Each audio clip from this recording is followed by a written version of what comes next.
Hello everyone and welcome to the RGDS podcast, episode 352. I can't believe the numbers keep climbing up here and we're still yapping about retro games. So joining me in this episode, before we get into the title and that, is Paul Driscoll. Drisky, hello mate. Hello matey, great to be back on. Always good. Yeah, good to have you, mate.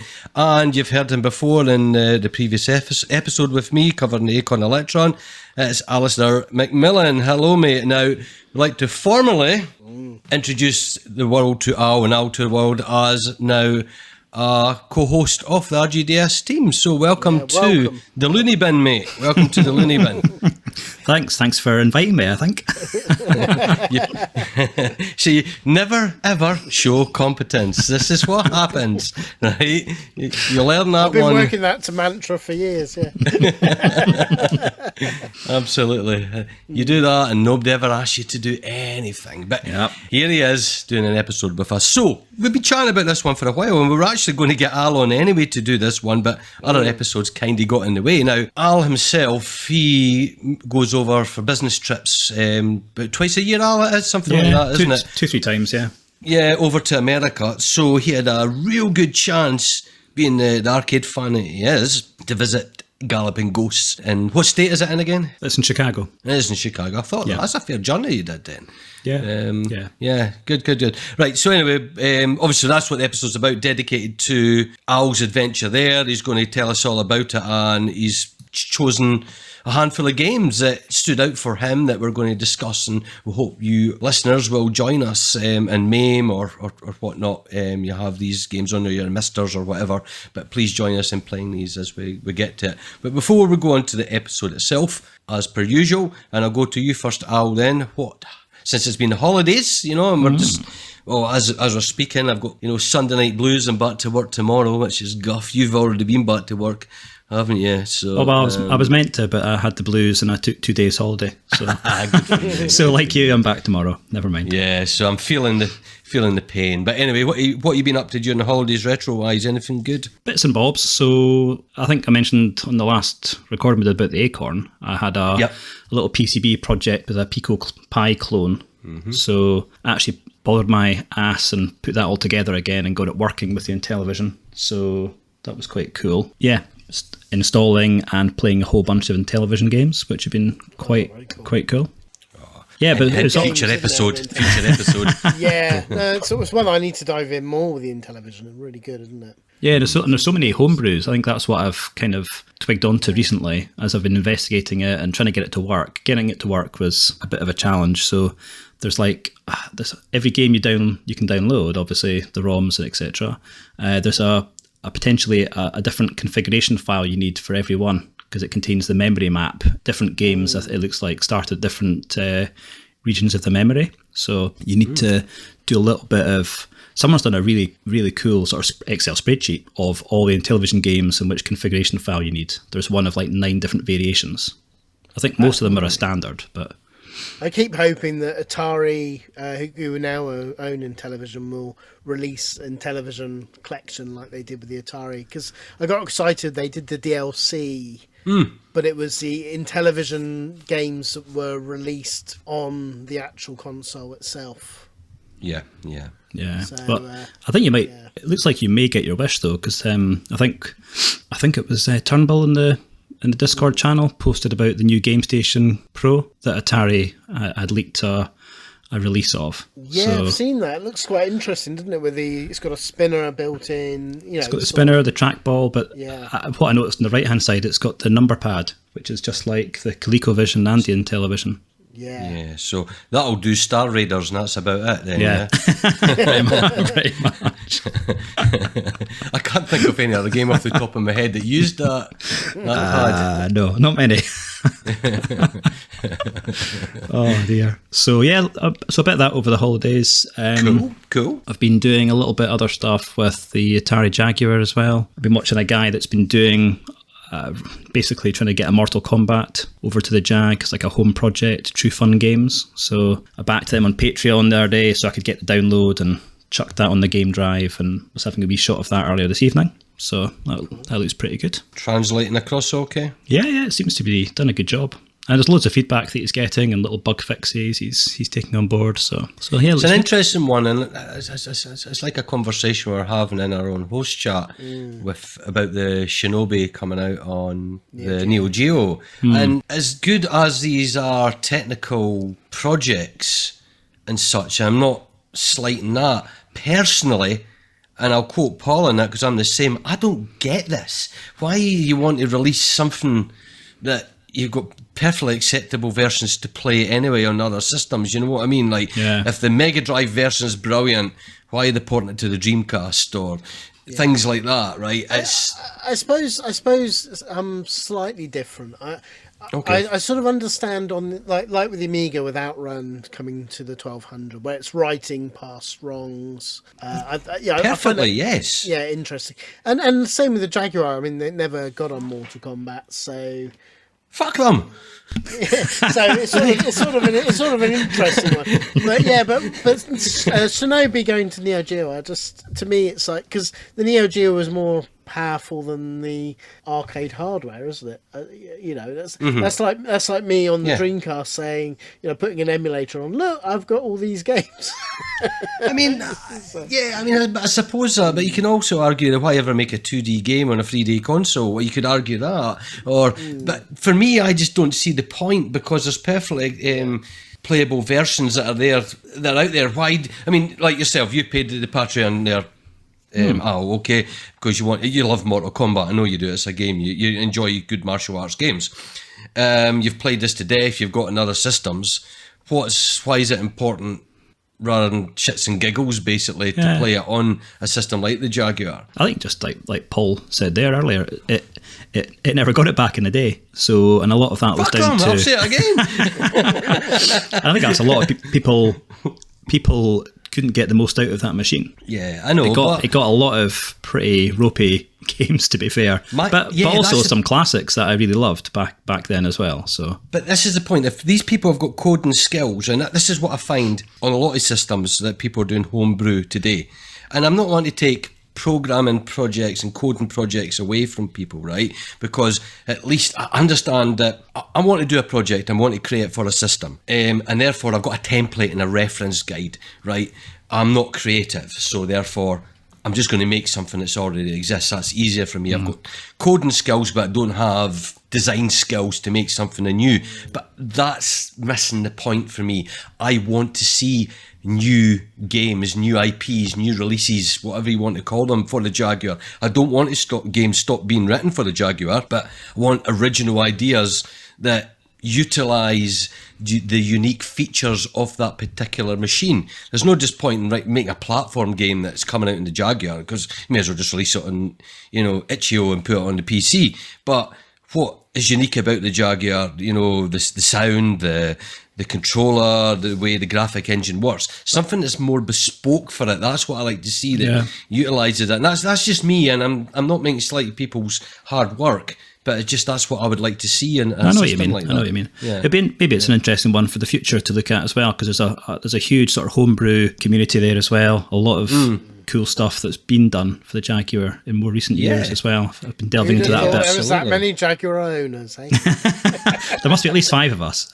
Well, that's the thing. The poor. I mean, what's the guy charging for his Patreon? Like $5 or something like that? I think it was $10 a month or something. $10 a month. So he's probably got about $50 a month doing what he's doing then. So. I can't imagine it's the money maker, but I think I mean, to go back to it seems to me like it never got it. Let's see, it was touted, it's not capable of doing it, and I guess he's just proven the point that actually with a bit of time and effort he is able to get it to run. It's not he's making some compromises, and it's been interesting because I think he started off as an emulator, working within the Jag emulator, and then took it to the actual hardware, and it didn't work. So we had to redo a bunch of stuff to actually get it to work on the original. It's the same kind of mindset as getting Doom to work on your Kodak viewfinder or your LCD on your high gadget toaster or whatnot, and your fridge. On your fridge. Yeah, exactly. It's that kind of thing. You see it as a technical challenge, but there's a number of games. I think Paul's right with the one referring to the Neo Geo with Shinobi. Is that it's not really struggling to do that one. It's like, You know, In fact, you'd expect, and this is, if it wasn't a straight port, I'd be more interested if they use the extra power that the arcade original wouldn't have. Yeah, it brought something new to it, a new twist or something. Well, you could do better graphics. You could do anything, couldn't you? You could give it an option, but okay. But anyway, hey ho. Yeah. So that's that. And the last thing I was going to bore you with was, when I was in the US, actually, end of last year, it was kind of part of this trip actually to Galloping Ghosts. I had also purchased myself a 3DK Donkey Kong multi-game board. So I already have the original Donkey Kong machine, which I was very lucky to get for my birthday last year. And a milestone birthday. A milestone, yeah, the big 50, exactly. Thank you for reminding me. I bet you do it. That's true.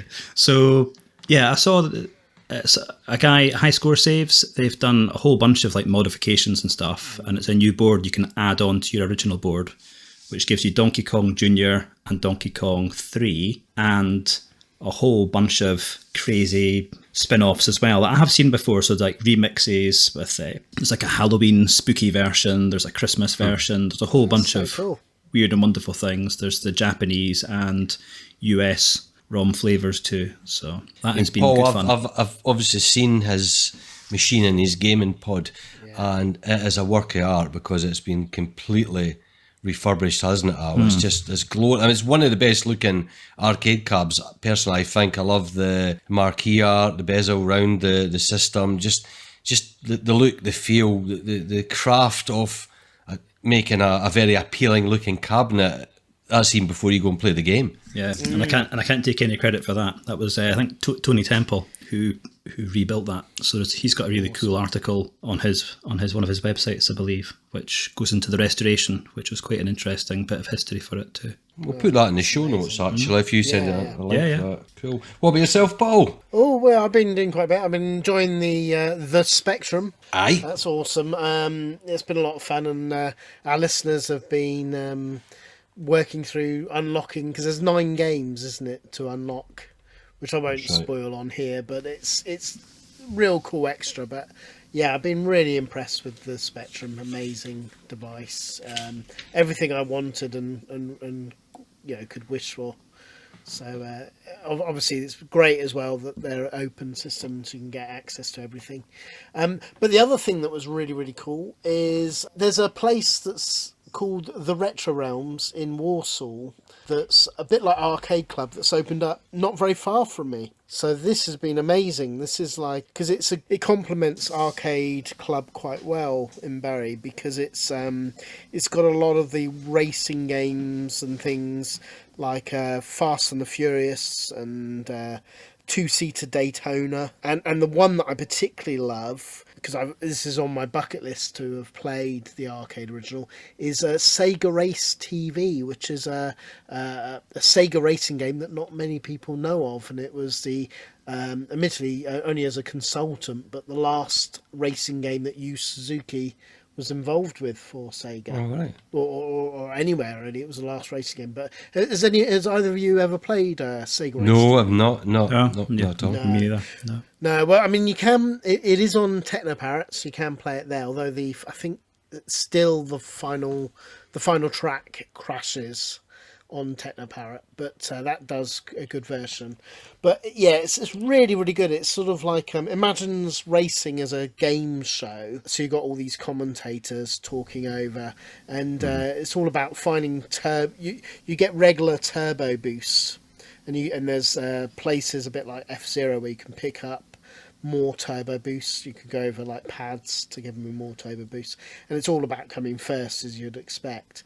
But it's just got that pure Sega adrenaline rush. It's such a good racer, and it's amazing playing it in the arcade, and it's a 2-seater as well, so that's awesome. They also got the battle pod that's in Arcade Club for Star Wars, but they've got I can't remember what it's called. It's a Mac Rider, which is like uses the same battle pod device, but you're sort of flying, like Tom Cruise in Top Gun, sort of like missions. So that's really good. Actually, in many ways, I preferred it as a game over Star Wars Battle Pod. It had more variety, which was really, really cool.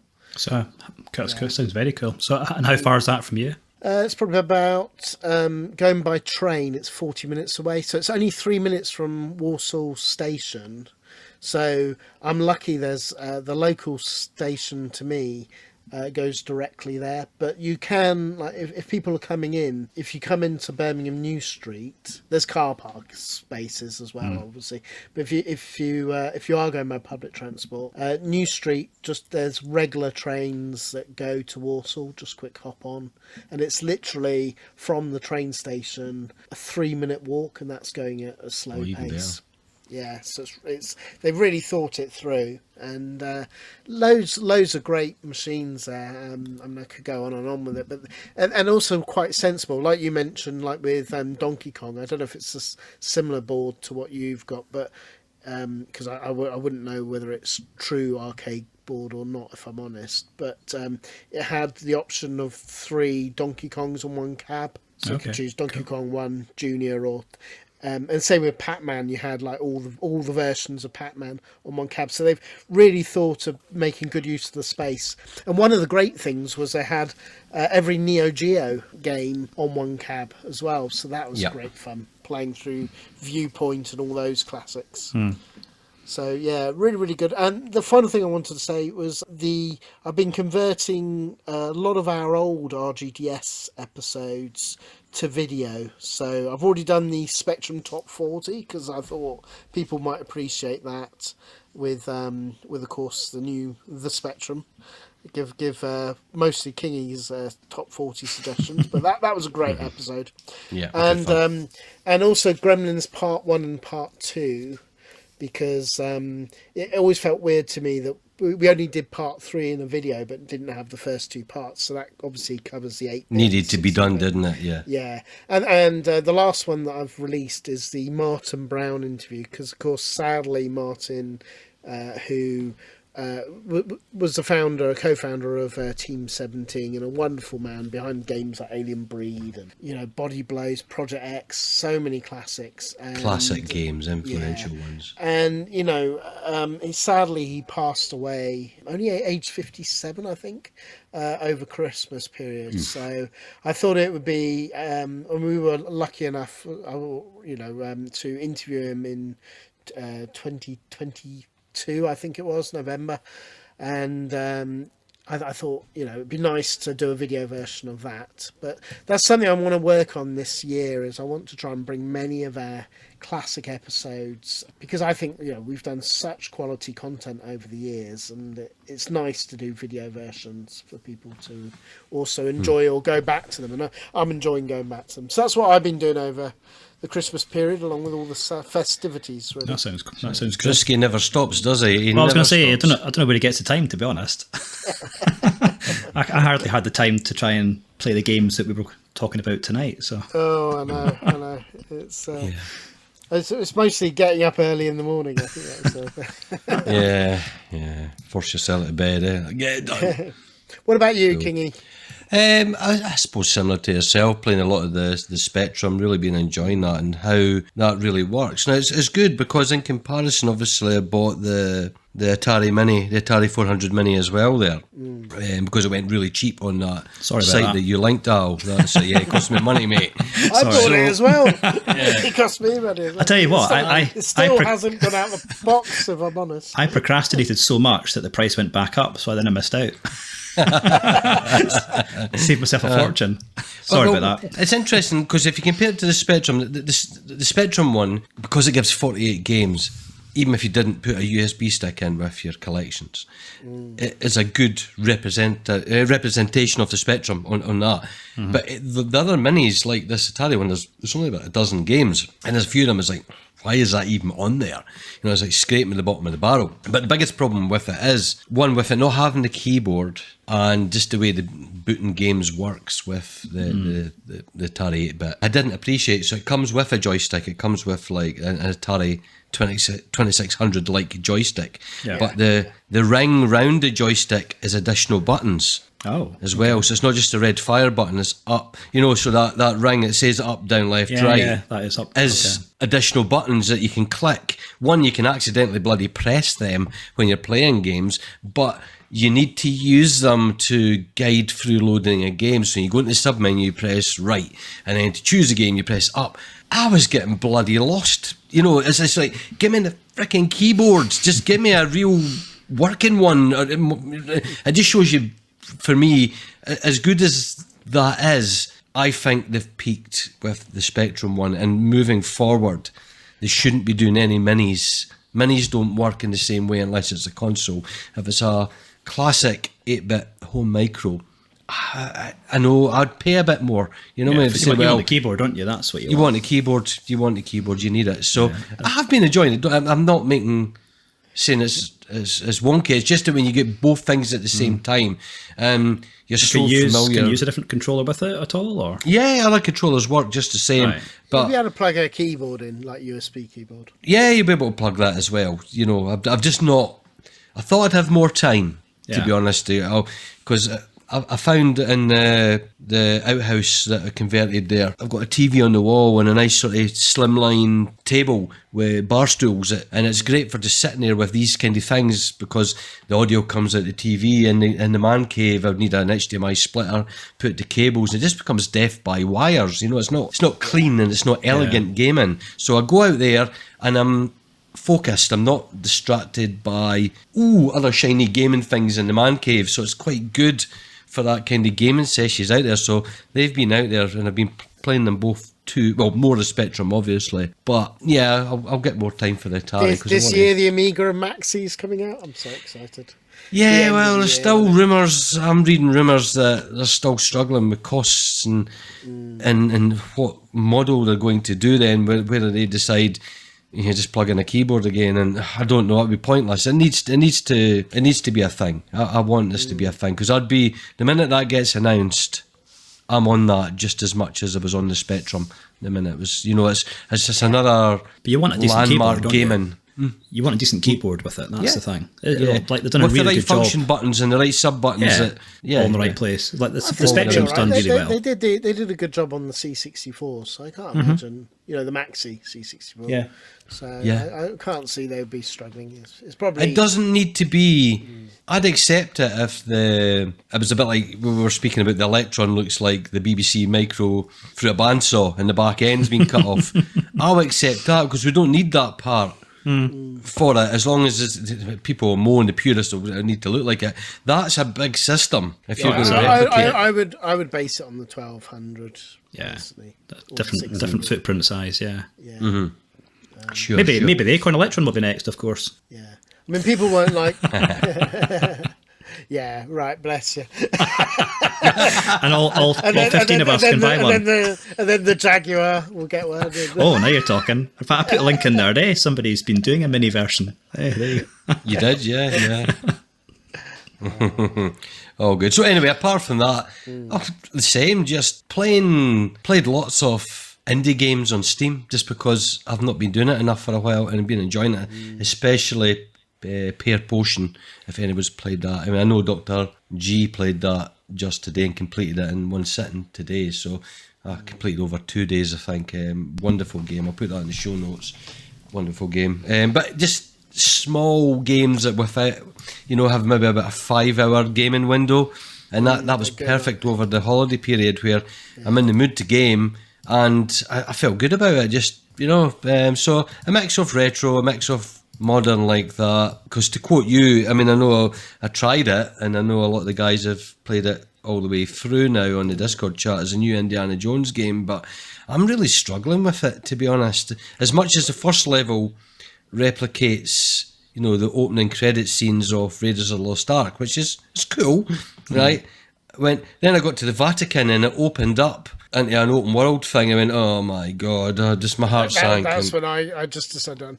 I don't know. I mean, I think I'm indie game central. I mean, for me, and it actually will come to when we talk about some of these games. If I'm just pressing a button at a certain time, to me that's not a game. and There's Indiana one of them Jones, in this list tonight. Yeah, Indiana Jones is like a walking simulator where occasionally you press a button, and then there was some puzzles, and I know it opened up, but I found the fighting clunky, and Well, it was annoying. I mean, it is a stealth game now. I'm not the biggest fan of stealth games. There's some that really weren't, like the Hitman series. I thought they were genius, and because you can replay a level and decide to assassinate in a different method. You know, you can garrote them, you can poison them, you could kill everyone. You know, just whatever way you want to do. But this game, there seems to be too many spades and mops and bottles about to smash people over the head. It was, you know, it was like a sandbox of interact with, pick up objects. I was like, this is getting a bit repetitive now. See, I've tried to stop myself because I did buy a few like indie games. I did get Broken Sword Reforged, which is great. I've been, that came in sale finally. A good remaster of it. But I was watching something like the I Dream of Indie, which is a brilliant YouTube channel about indie games. They did the best games of 2024, indie games of 2024, and I started putting like everything in the cart that interested me, and it was suddenly like even in as many were in the sale, it was like £100. So I only bought a couple of them, and the rest You had to whittle that back a little bit, yes, a little bit. But I mean, it just shows you the indie space. There's just so many, but I've got to play them. I've got to sit down and play them. That's my trouble. Yeah. They certainly capture, even though they're modern games with some modern concepts, they still capture the spirit and engage you in the same way as why we fell in love with video gaming in the first place. Yeah, exactly. Yeah. Exactly. Cool. Right, let's get on to the main episode. Yeah.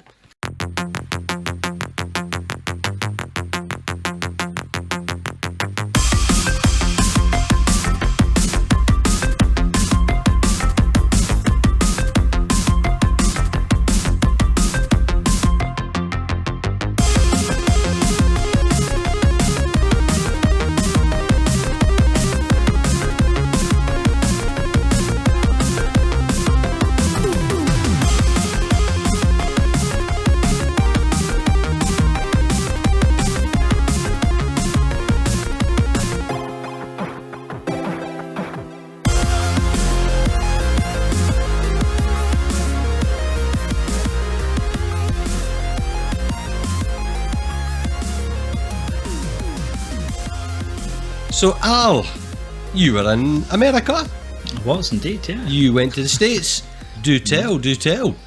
Yeah, I guess quite often November time I'll head over to the States with work, based in Austin, Texas, our headquarters. So a bit of time there. And then I was lucky enough that there was a conference nearby. My director suggested it, which was very nice of him. Said, hey, there's a Microsoft conference in Chicago just after you've been here if you fancy going to it. And I went, oh yes, please.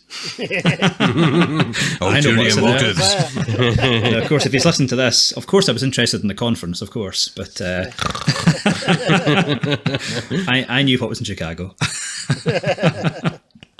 So yeah, it was really good actually. So I think I left Austin on the Friday, got there pretty late at night, had a little bit of stuff to do on the Saturday, and then Sunday I had to myself. So Sunday I got myself a taxi to Galloping Ghosts and spent my day there.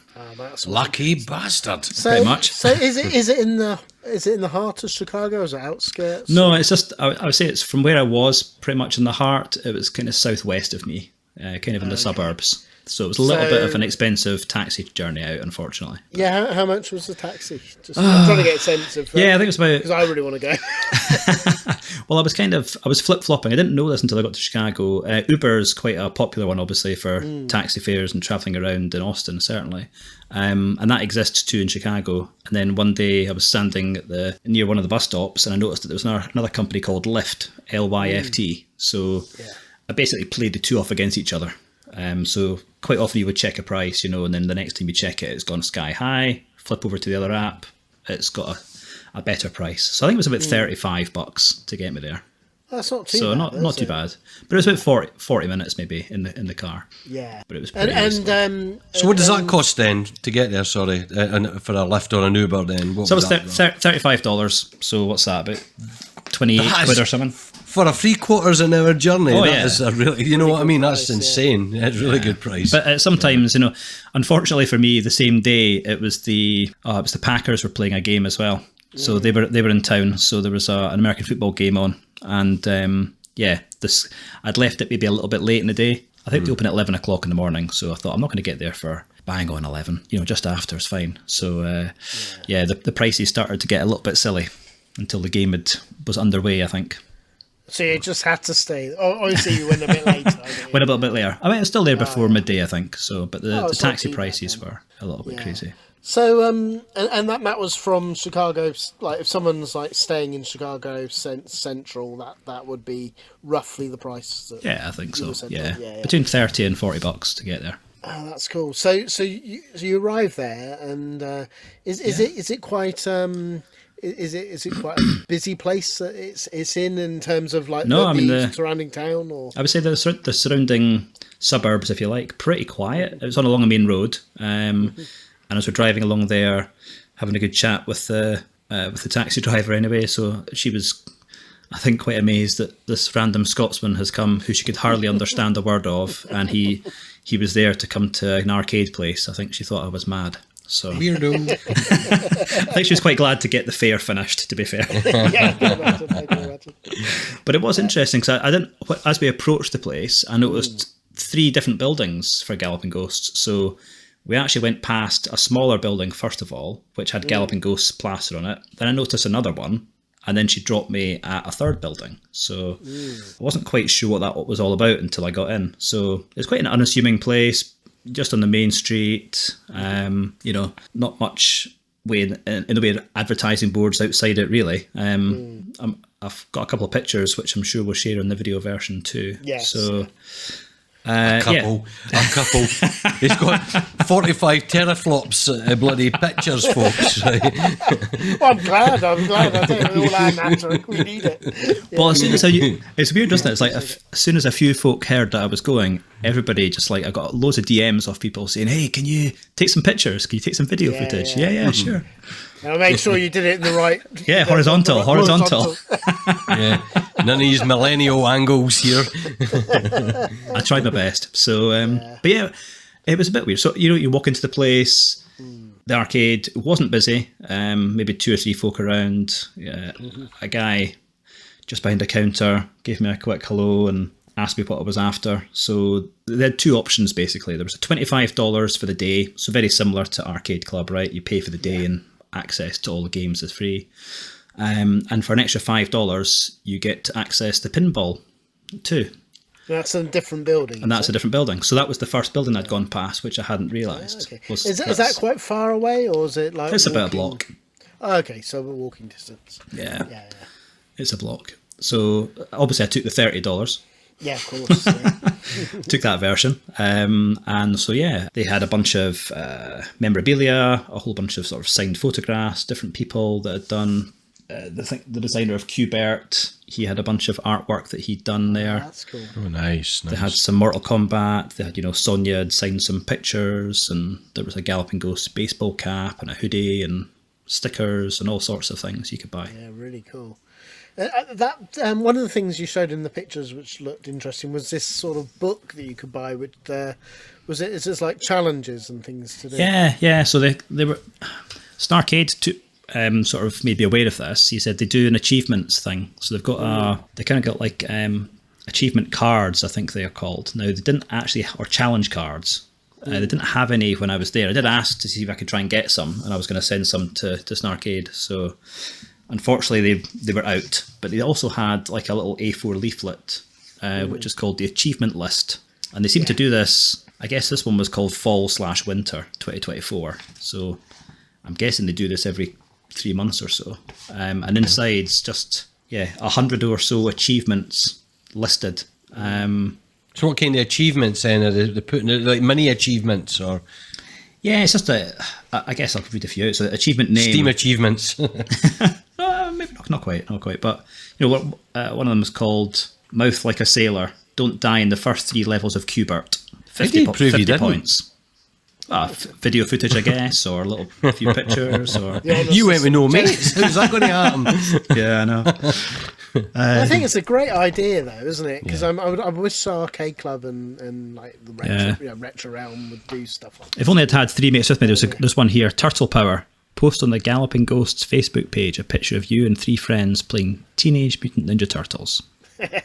Cool. 100 points. So yeah, there's loads of these sort of achievements you can do, and there's you earn points, you can get prizes, you can get money off vouchers for snacks and stuff, or you can get $5 off admission the next time you're there, $5 off merchandise for doing these achievements. I thought it was pretty cool. That's really cool. And what is the opening hours of the place? Was it? I can't quite recall, but I think it was about 10 or 11 o'clock in the morning till about 11 o'clock at night. So nice. And that was on a Sunday. Did you you just got a taxi back? Yeah, I got a taxi back. Yeah. There's no. There could have been a bus service, or they've got a central train line as well through Chicago. You didn't see if there was any hotels nearby, or no? I had a nice hotel. Motels. I had a nice hotel in the middle of town. So. But the price of these Ubers and Lyfts, it just makes, especially for people that the city is more strange for. You don't know the good parts, the safe parts, the less sleazy parts, whatever. It's a direct line to it without witnessing Final Fight on the underground or. No, it's true. I didn't want to leave it too late leaving. I popped out for a little while. The other building that I had walked past earlier, so there was one in the middle, was actually the repair workshop, which you could kind of sneak a peek through the window. That was quite cool. And then the first building, as I say, was pinball. So I did spend a little bit of time in there. And there was a couple of eateries round about as well for getting something to eat, something proper to eat.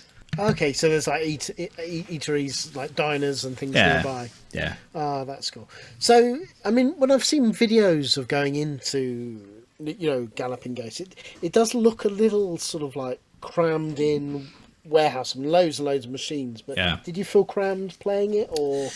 I didn't feel crammed playing anything, but I do know what you mean. It was it's a low ceiling.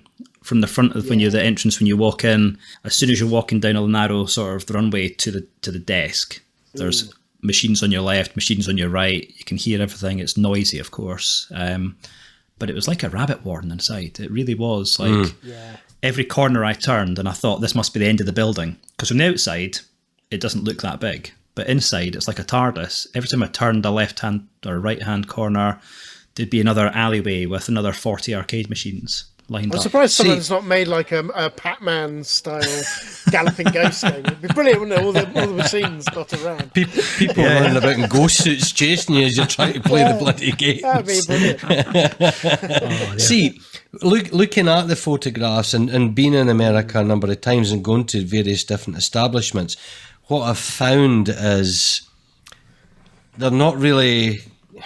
maybe I'm doing it a disservice, right? But in terms of the aesthetics of the building, it's very unassuming.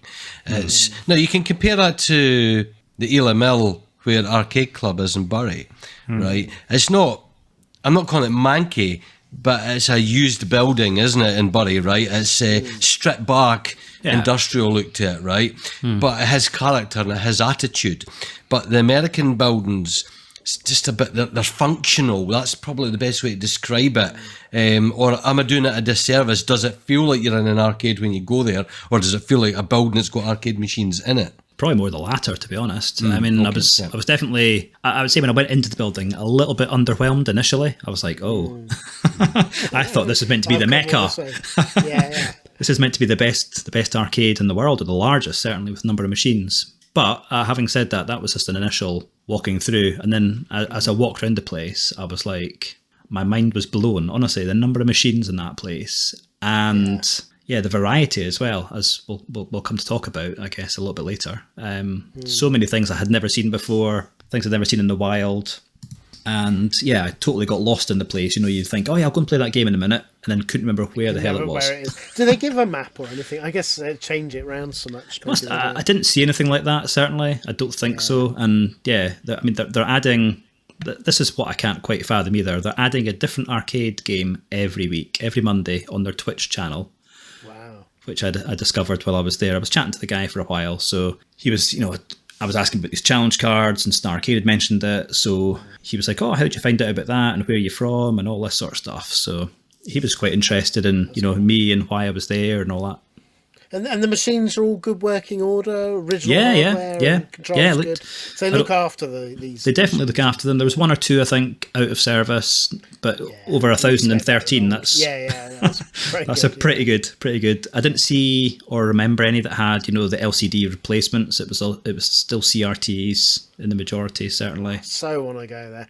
Yeah. I mean, do they have like the more? Because it does seem sort of more the older bent. Machines, which is great for me, but did it have like more modern ones, like your Raw Thrill ones there and things like that? There certainly were a few. I probably wasn't giving them that much attention, to be honest. But they definitely had a good mix. I mean, it wasn't all retro for sure. That's cool. And was there places to eat inside the building, or did you just have to go? There was that main sort of cash desk when you walked in to pay your entry fee. There was some snacks there. There was a couple of fridges behind them, chocolate bars and. But I presume you can go out and back in. Yeah. Oh yeah. Isn't it? Yeah. You've got your ticket. Yeah. They don't stamp your hand or anything. I don't recall. So I think it was just your ticket that you bought initially, and you just used that to get into the pinball place as well for pinball. And was there any machines that you wished were there but that weren't, that you on your bucket list to see? Or I don't think so at all. Actually, I think they had such a really cool. Yeah, that's such a varied mix. And the mix. deluxe cabs as well. Like have they got like Outrun Deluxe and Afterburner Deluxe, or is it just the stand-ups? Or I think it was mainly stand-ups from memory. I don't recall seeing any like that. Yeah. And again, it did get a little bit busier through the day, so more and more kids were coming into the place, I would say mid-afternoon. So I tended to stay away from where they were, especially when I was taking the pictures. I was a little bit worried. It's always difficult, isn't it? Yeah. I'm going to get who's this creepy guy walking about the place taking pictures and videos of everybody, See, putting it into perspective though, right? I mean, I was just checking there because I couldn't remember the amount of arcade machines that Bury has, right? Which is going to be our baseline for comparison. And it has over 400. So it's not got 500, and say it's even 450, right? Yeah. And you're on about 1,020 as of, this week. Last check, right? Wow. I mean, before we know it, this is going to. It's more than double. It's not quite 3 times the amount. And I do think they're being a little bit clever with their numbers to a certain extent. There are some multi-cabs, like Paul was saying earlier. There are some which have got a button on the side, so Pac-Man might have 2 or 3 different variations. The Donkey Kongs were all separate. But they had a little fleet as maybe 5 or 6 different Neo Geo ones, and all of them had maybe 20 or so games. Right. So you've been obviously to Bury, you've been to Fun Spot in America the last time you were there as well. Yeah. Right. We never mentioned that, right? And now you've been to this. So you've been to pretty much in terms of Europe and America. Did you do Leeds Arcade Club as well? I haven't been to Leeds, no. Oh no, you didn't do that. Because we did a meet up there, didn't we? Yeah. So yeah. Sorry, carry on, Kingy. No, it's good. So I'm just trying to get a size of scope then in terms of the overwhelming feeling when you walk in, because you know what it's like when you first walk into Arcade Club. It's oh my god, what am I going to? And it feels vast there. But this thing is obviously at least double in size in comparison to the amount of machines it has. Now, does it say in the different games? Does that include pinball tables as well in that count? I'm honestly not sure. I'm honestly don't know. Okay. I mean, in terms of the building that had the pinball machines, it was definitely a smaller space. So I couldn't recall the number of pinballs they had in there. Maybe 50-ish, something like that. So okay, you've won the lottery. You can go anywhere in the world to live.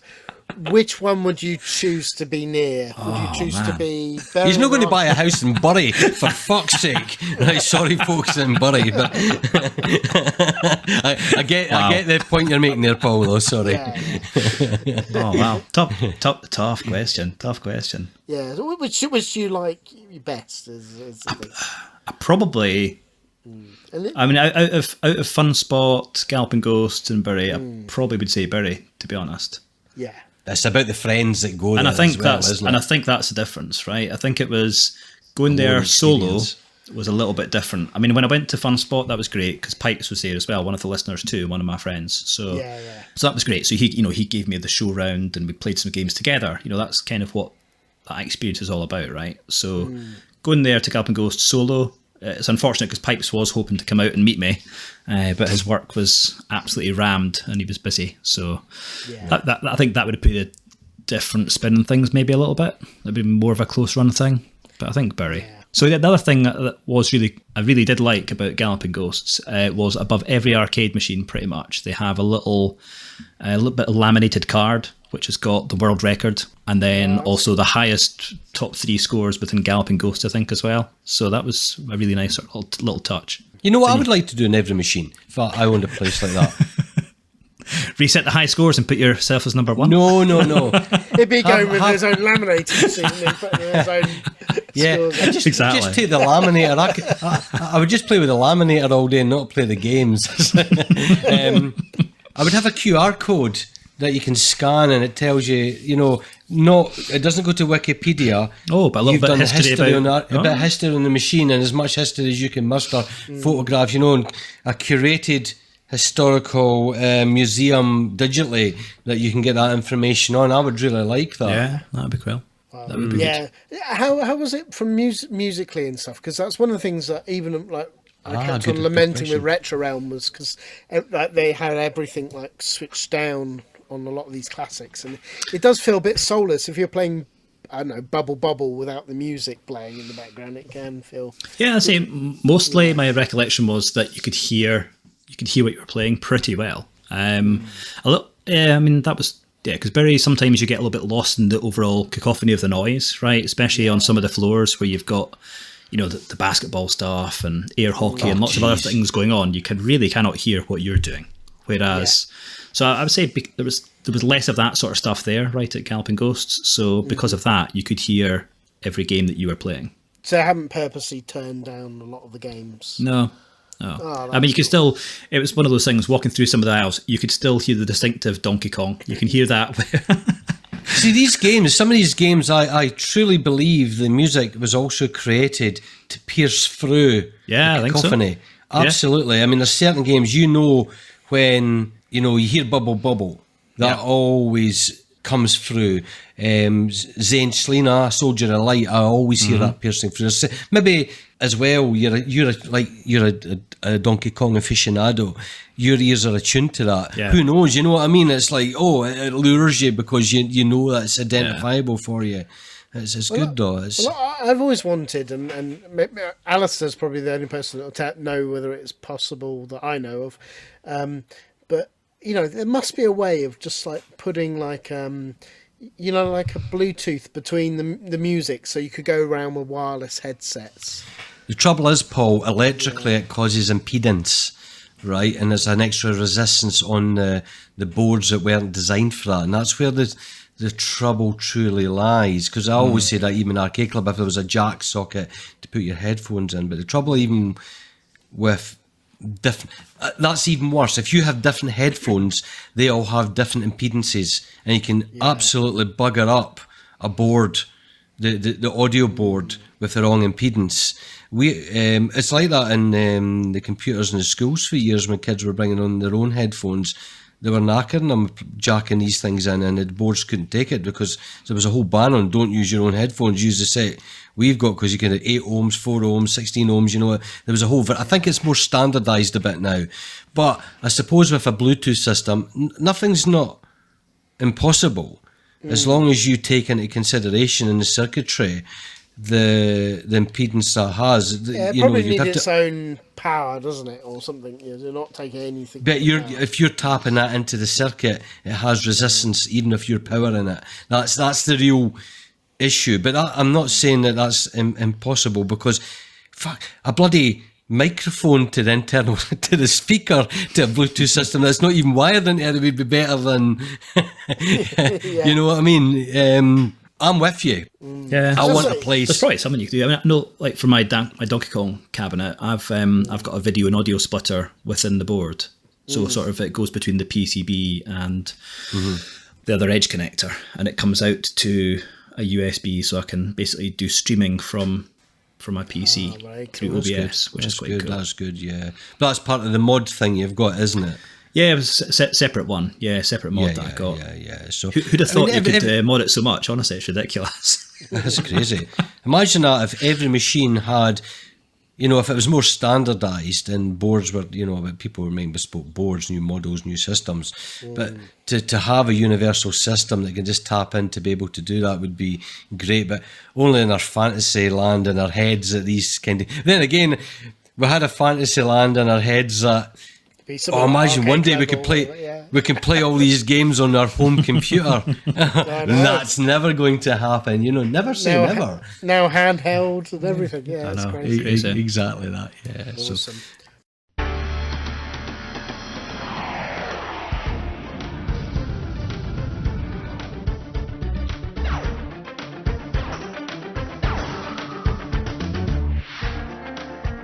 Greetings. I am Kyla, Princess of the Galactic Federation. I've journeyed through time to find you. We need your help. This is Volcor, a renegade scientist whose forbidden experiments have created a time disruptor that threatened to rend the very fabric of time. Our computers have selected Marshal Graham to be our champion, but without your help, he cannot succeed. You are our last hope to defeat Volcor. I beg you, help us. Right, okay, well, shall we go on back on talk about these machines that stood out to you? I think you've chosen 7 that have really, and a few honourable mentions that... yeah, definitely. So to shout out. I think walking around the place, there was quite a number of games I hadn't seen before. Yeah, quite a number. And so looking back through the photos and the videos and stuff, I thought I'd pick 7 for us to have a chat about. And hopefully either they're new to you or maybe they're not. But the first one of these was Time Traveller. So this was a Virtual Image Productions and SEGA GTE Interactive Media one. And it was a Laserdisc/hologram. So a really funky machine. I mean, the machine itself was gigantic. Yeah. Huge. And when I walked past it, I was like, oh, what is this? There was actually 2 or 3 of these machines in a row. And I was like, what on earth? I haven't seen this before. So I was drawn to it. Yeah, it's an interesting game in terms of, the holographic images that are there. The downside is it probably goes back to what you were saying about the sort of games you don't like, Paul, which is one-button presses. Well, it is Rick Dyer, isn't it? Yes. He did Dragon Lair and Space Ace. Exactly. So one of his, you've got a 4-way joystick, action button. There's some nice, interesting things in there around sort of, you had some cubes within the game you could get, and you could reverse time. So when you did cock it up, unlike the other ones where you had your one chance and then you blew it, and then you had to pump some more coins in, this one at least gave you 3 cubes for rewinding initially. And if you wanted more, you could pump the money in. And of course, with it being free to play, that was not an issue. So yeah, I don't know. So what did you guys think of this one anyway? So I mean, I remember seeing this back in the day when it came. I remember seeing it a couple of times, and it's quite an amazing, huge, monolithic cabinet, isn't it? Big white Leviathan, and the hologram technique is really, really quite cool. And on the original arcade, isn't it, you actually had, I think on PC versions they computerized it, but you actually had physical objects like pyramids and spheres and things. Yeah, geometric shapes all spinning about. Shapes, yeah. I tried to. Well, no, not spinning. They were actual physical things, Kingy. So I forgot about that. Yes. Yeah. But when they've made because obviously they brought it out on the PC and DVD and things over the years, and I think they made representations of that, which sort of made sense, I guess. But I remember being, as I've felt probably with all of his games, being blown away by it, and then playing it a little bit, and then thinking, okay, it's interesting, but it's a money machine. but it's a money machine, and there's games I prefer over here. That was kind of my opinion. Yeah. And, I tried to get a couple of videos of it as well and pictures, but it was really, really tricky to get. So yeah. But it is a very clever hologram. Yeah, but I mean, visually looking at it, it was very impressive. That's why it's what kind of stood out. Not just from its size, but I'd never seen it before as well. I think that was the other thing. Yeah. What about yourself, Kingy? Yeah, this came down to my local arcades, Johnny's Amusements. I remember this. Did he have any other arcade machines in there? That must have taken up all the space. It was near the front door. It's one of these arcades. I could tell you for every game I've ever played in Amusements, I'll tell you where it was, because it's still open as a ticket redemption Amusements now. So you ever down for a beer aisle or whatever? Yeah. Go down, and there's some games down there, so we can go and play, and just to get the feel of the arcades. And I'll tell you exactly what was where, when it was there, and how long it was there for. That's how sad I was and how much I frequented that place. So. This came out during my adult era, obviously 91, wasn't it? So you would go down there and play the latter day games before going to the pub. So you had a few drinks in the house first, a couple of beers, get a bit of buzz, and then go down there. And I remember this appearing, and I went, ooh, instantly attracted to it. The big machine was there. I mean, there's no way you can not have that machine. You can't use a JAMA board and whack it. You know what I mean? It has to be the bespoke hardware, the whole physicality of the thing. And it did. It took up so much blinking room. It's like, yeah, I think if I remember right, it was £1 a go back then. So you were reluctant to play it because it's like, well, a pint of beer in 91 was £1.50, right? So for every time you played that game, that's one less pint that night. Yeah. You know what I mean? Or maybe not a kebab on the way home. So, yeah, I mean, I know our Matt Aguilera, he has a penchant towards these ham-acting video games. You know, we've covered a few in the past, haven't we, Paul? Especially on the espionage episode and things like that. Yeah, I mean, they don't appeal to me in terms of that, but there's something just a bit more, it is very tongue-in-cheek, right? But the visuals did look like, with the way the hologram worked, it did look like Star Wars when Luke poked his Swiss Army knife in R2-D2's eyeball and Princess Leia appears, help me Obi-Wan Kenobi. It kind of has that aesthetic. Yeah. And I was impressed. It was the way it just looked. And it's like the same kind of smoke and mirrors are tricks that Atari even did with its video pinball way back in the 70s. It's not really that much different from that. You know, it's just using a lens and a prism or whatever else just to get the effect working. But it did look cool. It looked like you had nothing else you had seen before. What let it down was they spend all this money making the game, but the actors in it seem to have cheap panto clothes that you rented out the Halloween rental shop that made it more ham as well. I mean, the cowboy character you're playing it's weird. It's all part of its charm, though, isn't it? Right, but he's a time traveller from the future, and okay, you can go to the Wild West to start off with. He never changes his costume to fit in any other era, does he? You know what I mean? I'll just stay as a cowboy. He's not quite Mr. Ben, is he? There you go. No, it's not. Well, he's got a man with a pointy hat that appears by magic, and he's kooky, that wizard. You should have used your cubes, and he's doing this little rave dance and spinning round, and this guy's high on drugs. So it's kooky, and it's worth playing this. Now, like, we had a bit toing and froing to get working, didn't we, Al? But the latest MAME it works with now. So if anybody's got the latest version of MAME and you could obtain the ROM for this, then you'll be able to play it. I think the ROM was quite easily accessible. It was there's a CHD file, which is basically the image of the Laserdisc, which was very tricky to get hold of. It was 11 or 12 gig in size as well. So, what I would have liked personally is if this technology was used with sprites or 3D graphics rather than actors in other games. Imagine a holographic scrolling beat 'em up or something. You know, if they moved on with this technology, that would have been super cool. Yeah, but the trouble is because obviously it's using Laserdisc, isn't it? But I get what you mean. Yeah, you're right.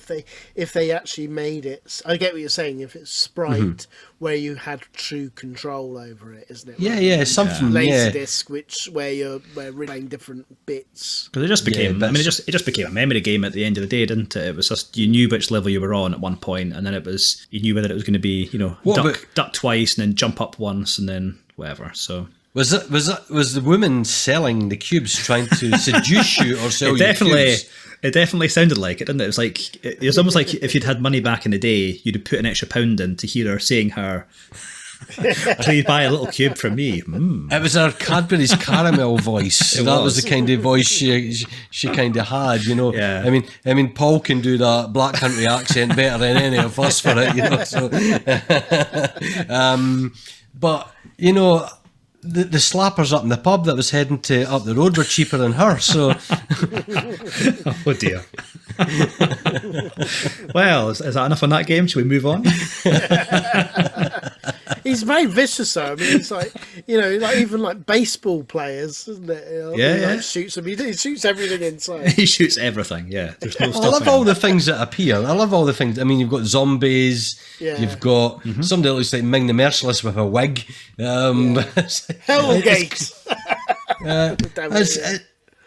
There's something really charming about it that many people say this is not video gaming, but they were trying something different and the sort of starving, the arcades were now beginning to die out and they needed to stay ahead of the game. But I mean, come on, they were using Laserdisc, with Dragon's Lair prior to that, so how it was fetching information was no different. It was just how it was displayed had changed. Yeah.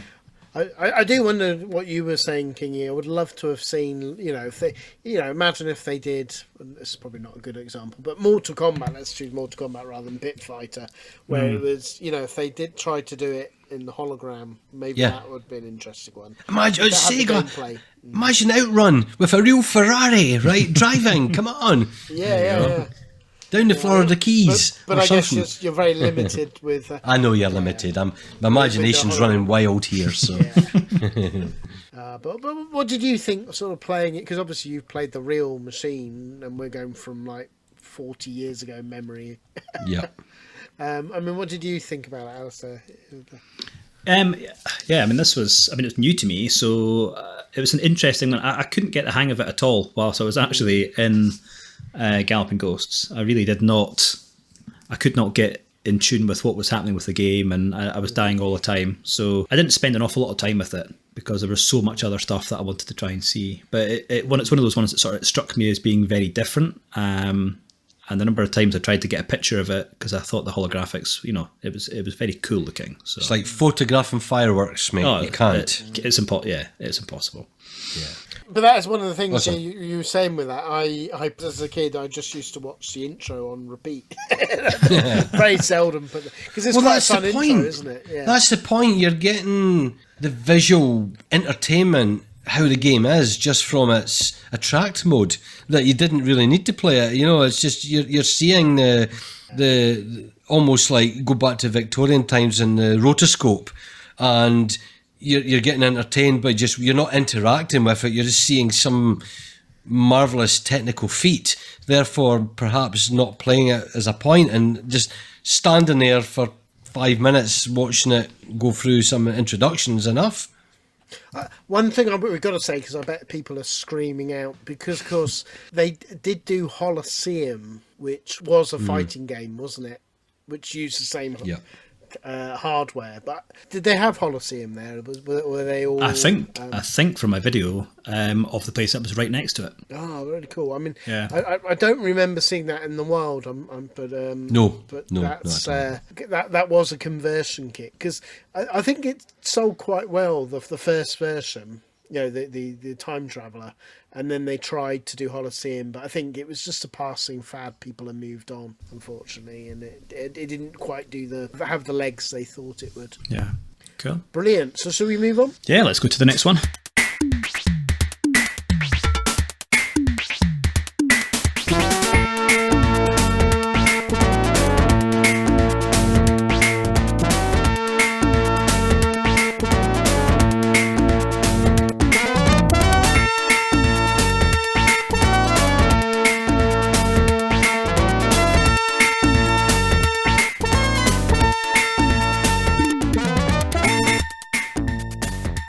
Okay, let's move on to the next one. So, Dynamite Dux.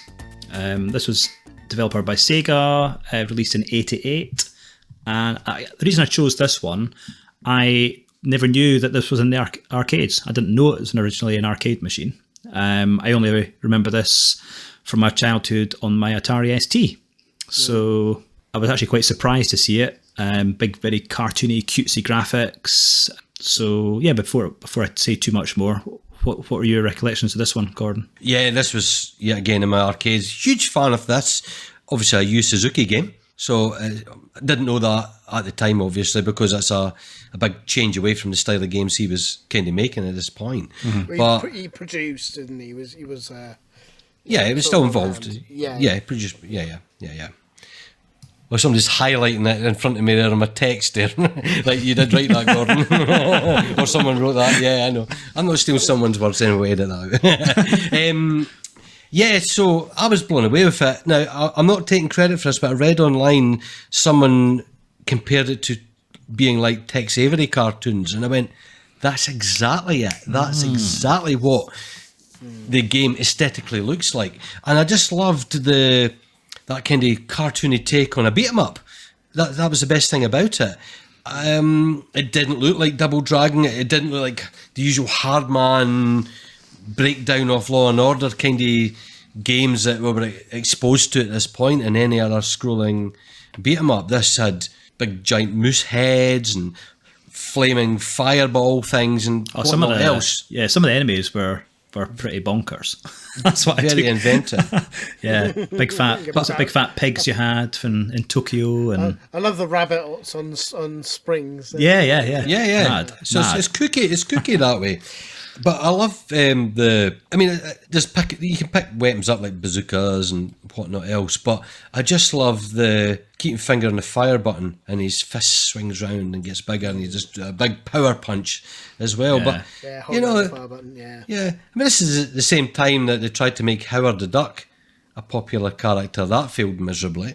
But this is the best duck thing that exists in arcades at this point. Yeah, I thought it was very, like you say, the colourful graphics, very, very cutesy style, like that big cartoony punch that when you hold the fire button was pretty cool. And the soundtrack, really, oh my God. Yeah. Particularly level 1.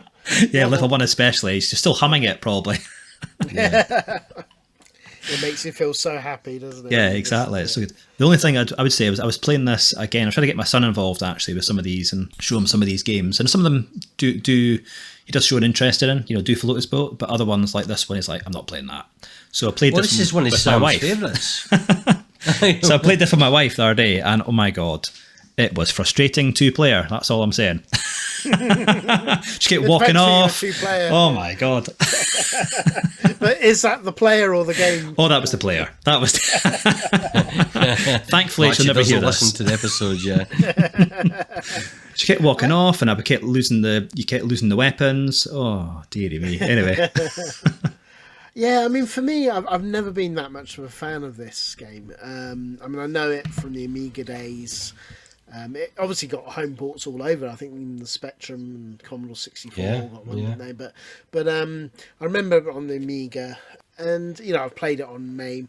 I find it's quite repetitive. I mean, the bosses are all pretty much. You got that flame boss, and then you got the rock with the spinning, isn't it?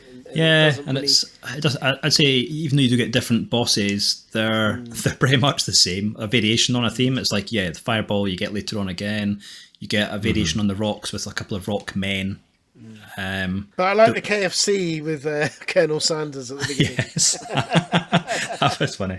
And the boss that really confused me was one of the levels is Texas. Okay, that's very random. And the boss was a penguin, which I just did not get at all. So that was a bit you had a problem with, not the samurai pigs or the headless dogs. Everything else made perfect sense. Dogs, yeah. How did you get on with when you played with your wife then? How did you get on with the bonus stage of the boxing match in between levels? Oh yeah, that was probably the most fun I had actually. that became a bit more serious. But the characterizations is good, isn't it? I love the Chinese dragons with all the little characters, and you're right, Bin and Pin, which are the two duck characters. They're they are so sort of lovable. In fact, Bin appears in Sonic the Fighters, which is that fight, the 3D fighting game. All right. But one thing you might not know, though, did you know that there's a dirty intro mode on the Atari ST and the Amiga? I did not know that. No. Nope. Do tell. Well, if you, it's not that dirty, but if you actually break into the code, so it takes a little bit of things. It actually says, if you want to see something dirty, put this code in here. and you type the word dirty in all caps, start the game up, and basically you see Lucy, the woman you're saving at the beginning, wearing a nice peekaboo breasts are out, lingerie, jumping up and down before she gets taken by What a the random monster. thing. Bloody hell. It's not in the arcade, I tried. Did you try sticking the keyboard? Yeah. But I will put in the show note the video of it in action. Okay. To prove that I'm not just making it all up. Oh dear. But I get the like for it, but I've just never. I found I love the characterization, but as a game, I find it a little bit repetitive. But then I do find that with a lot of beat 'em ups anyway, scrolling beat 'em ups anyway. Yeah, I don't think there was too many levels from what I recall. Maybe it's pretty six short. levels or so. It's I pretty played short all the game. way through. I played all the way through. Yeah, fun enough. Cool. Okay.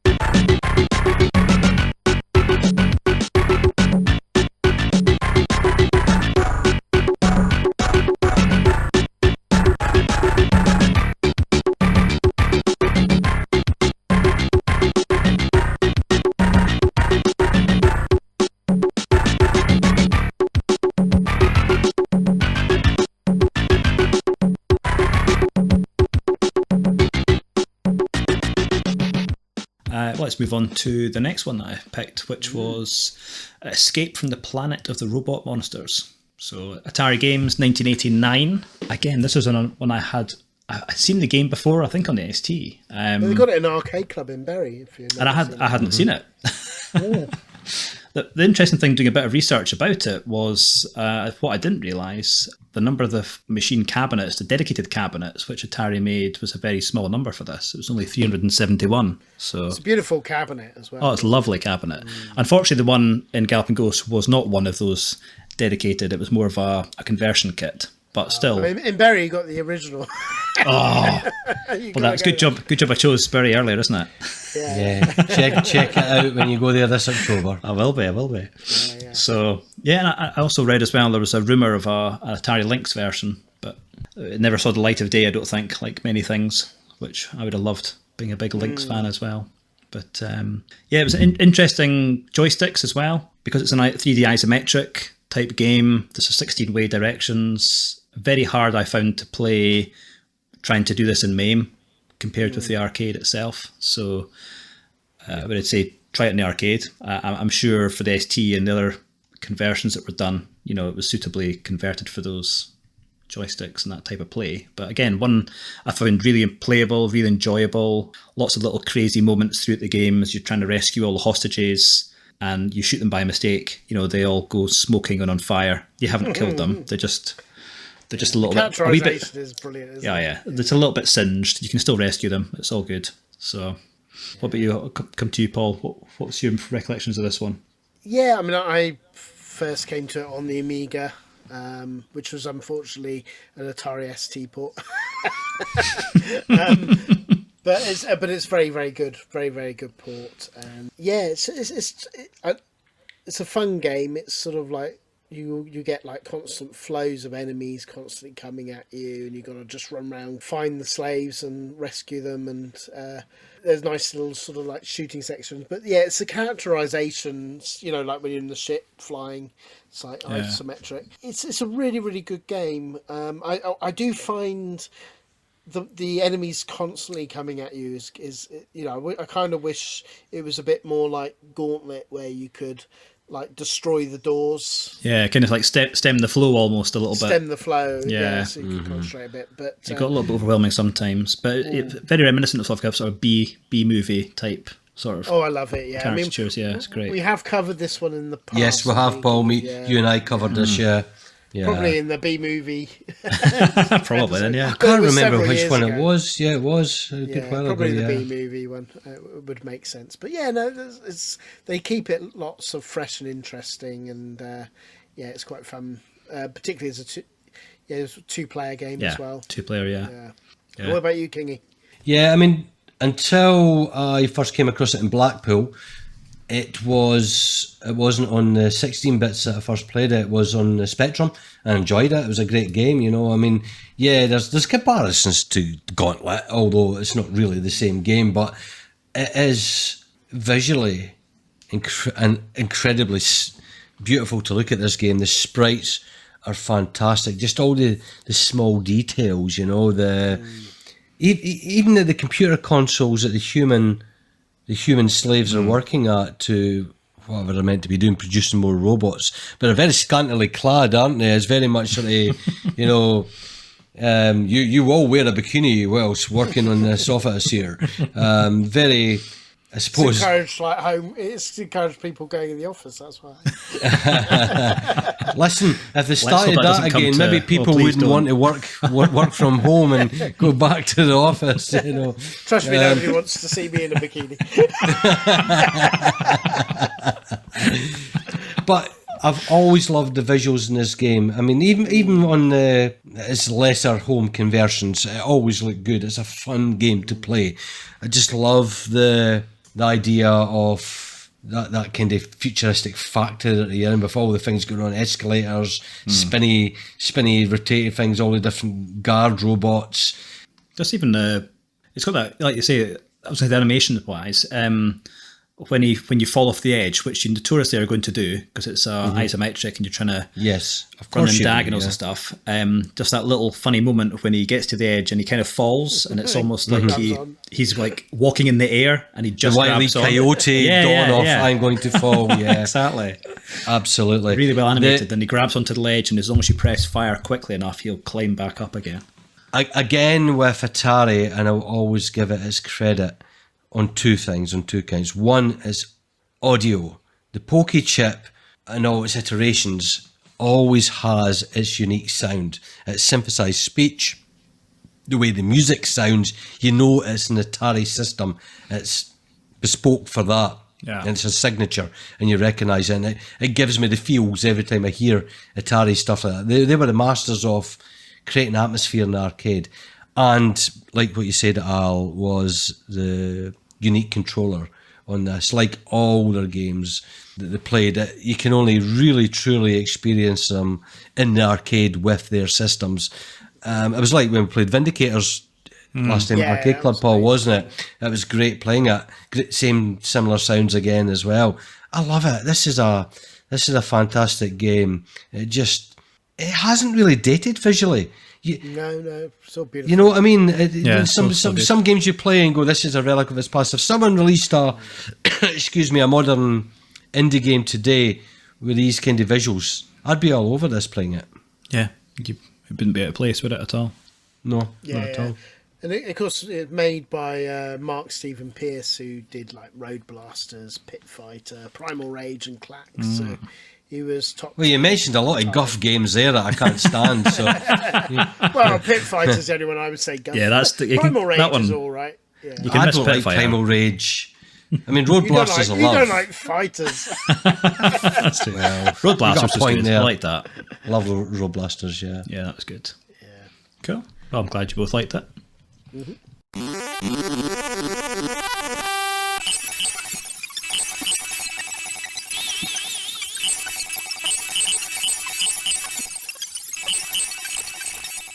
Let's move on to the next one, which was a game called Eyes. Developer Digitrex Techstar, released in 1982.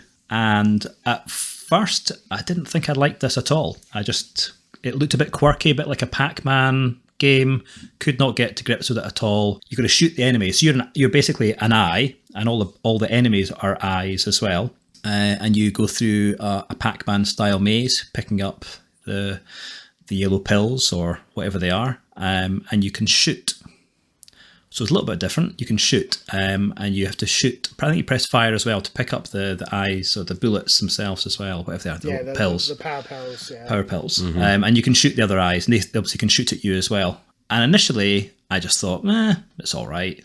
But as I went and played other games, I just kept coming back to it again and again and again, and actually just had that one more go kind of vibe. And yeah, it was quirky, a little bit different, and that's why I put this on the list. Yeah.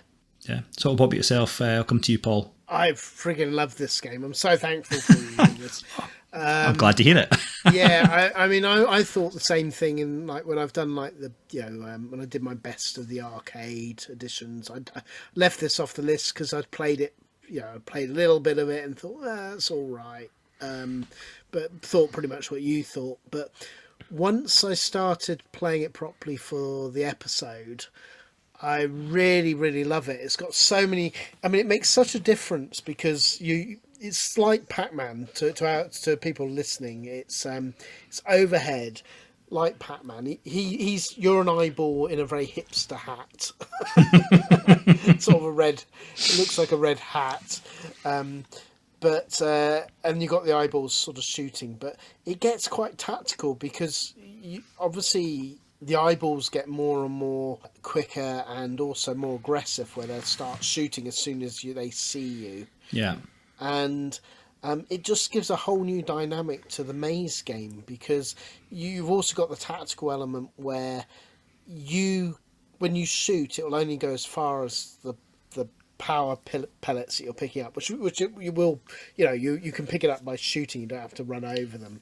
But the enemy eyeballs shoot through the power pellets, so there's a lot of ways. You've got things stacked against you, and I also love as well that it's if you're going for score, which I don't tend to do, it's a multiples. So trying to think what it was now, but it's something like you'll get multiples for the level. So dots are 500 points times by the number of level that you're on. So if you're on level 6, it'd be 500 times 6. And same with the enemy eyes, it's like 100 points multiplied by the level. So it's quite, I imagine it's quite a good one for score as well. Not that that's how I play it, but yeah, no, I really got addicted to this. Really liked it. And it's nice, different maps as well. Yeah, that's good. Through. What about you? Yeah. Yep, I'm going to reiterate the same as you guys initially when I fired it up, because I've never heard, this is new, this is the first game that's completely new to me on your list. So again, like Paul, thanks for choosing this one because I always like discovering new games. There's a je ne sais quoi to this game that I can't quantify nor explain at all. I first fired it up and went, what the hell is this guff? What is he even on about? And I'm like reluctantly, I'm going to have to play a third-rate Pac-Man game. Give it 5 minutes. For the sake of the frickin' episode, getting to see, absolutely getting to see with this game. But then I persevered. I went, ooh, I'll have another go. Ooh, I quite like this. Because initially I'm not realising shooting the bullets also does the collect, because you can physically collect as well. You don't need to shoot. You can, so I was just playing it like Pac-Man and shooting the enemies. And it's the problem with that, obviously, is as soon as you're line of sight with the other eyeball, they shoot you. And you're like, exactly. Fuck's sake. So it's akin with the tank section on Tron, which I love dearly anyway. That the minute you're line of sight, they're going to start shooting at you. And so there's tact in this, and it's not the same way as evading the ghosts either, in Pac-Man. So that's where the comparisons stop.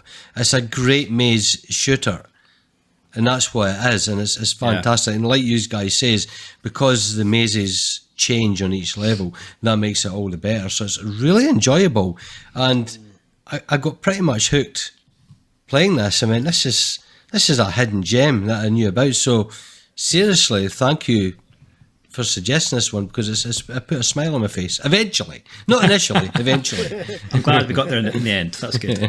But it is. I imagine this would be a good one if people want to do score challenges, because it rewards people. Whereas a lot of other games, people do camping out tricks on the early levels to ramp up their scores. Because it does multipliers of this. This really rewards high scores for people. It's tough to get on to, like, I think I'm only managed like level 5 myself, playing without cheats. And I felt pretty good with myself there. I mean, it's a tough game. It gets very, very aggressive. Yeah. Yeah. I mean, what about you? What levels did you guys reach at?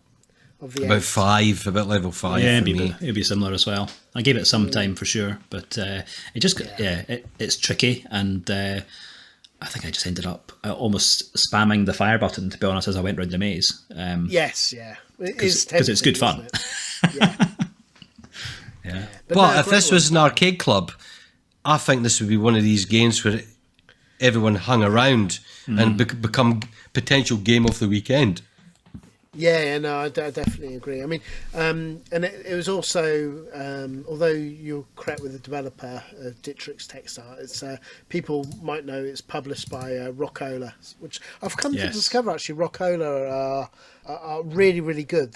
For early arcade games, they've got really interesting titles. I always look out for games by them, because I'm starting to realise that all of their games were interesting, good. I've never heard of them, so what else are they released, Paul? Maybe know their games, but don't know the name of the company. I'm glad you asked that, Kingy.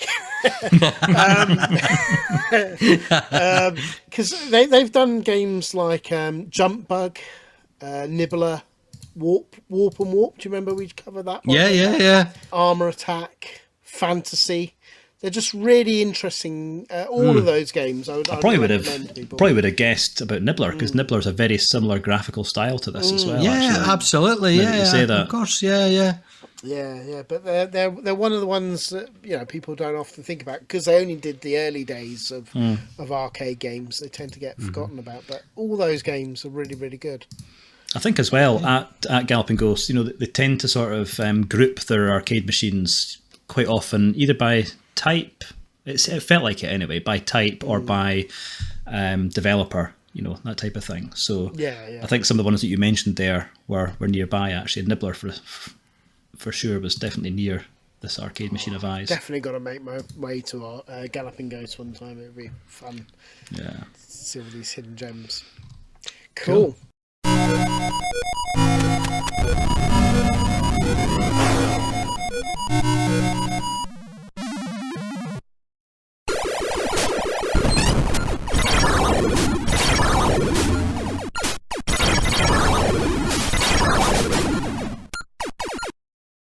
All right, well, let's move on to the next one. So the next one is Major Havoc. It's an Atari game, 1984.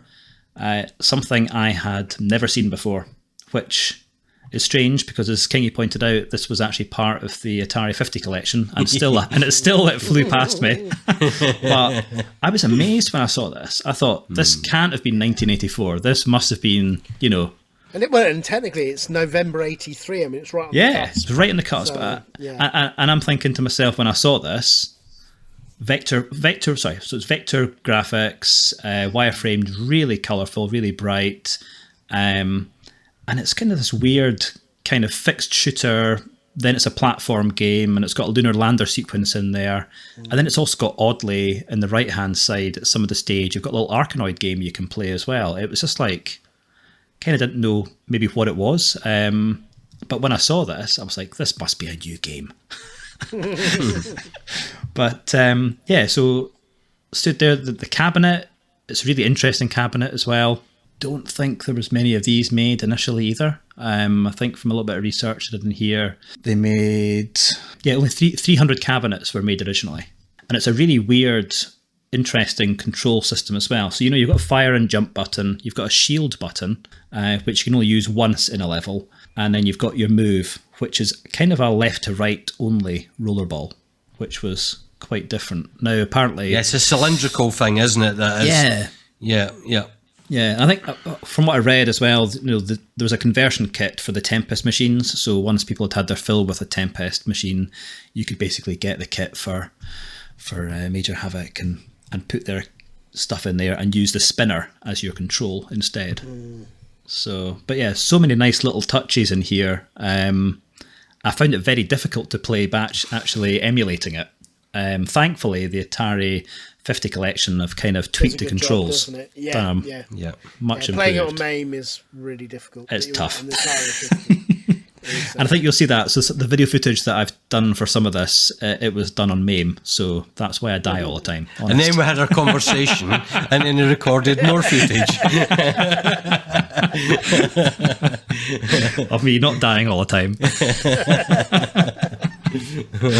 But yeah, what about yourself, Kingy, on this one? What do you think? I mean, I know it from MAME, and I was always impressed with it. But as we've said there, you can tweak the controls as much as you can, but it's a very much analog game. So working on D-pads or whatnot else, it's super sensitive, isn't it? And it makes it very difficult to play. Mm-hmm. But I've always persevered because, one, I love vector games, and this took it to a completely different level. To have the cool looking shooter anyway, and then you have the platform game, which is just out of this earth. I mean, a platform game in vector graphics. Vector graphics, yeah, where you need to blow the nuclear reactor within the space station or whatever the spaceship you're in. It's just fantastic. I mean, it's solid.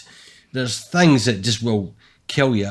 I think it's not generous enough with its shields. I think it should really give maybe 3 shields per level would be a bit better, but not just use it once, because there's things that fire all over the place and you die some more. And it's got some crazy inertia physics because there's low gravity on the station that you're on. And then there's that other warp sector on the game as well. It's really strange, isn't it? Where it's just, I've never seen, it's not a one-trick pony.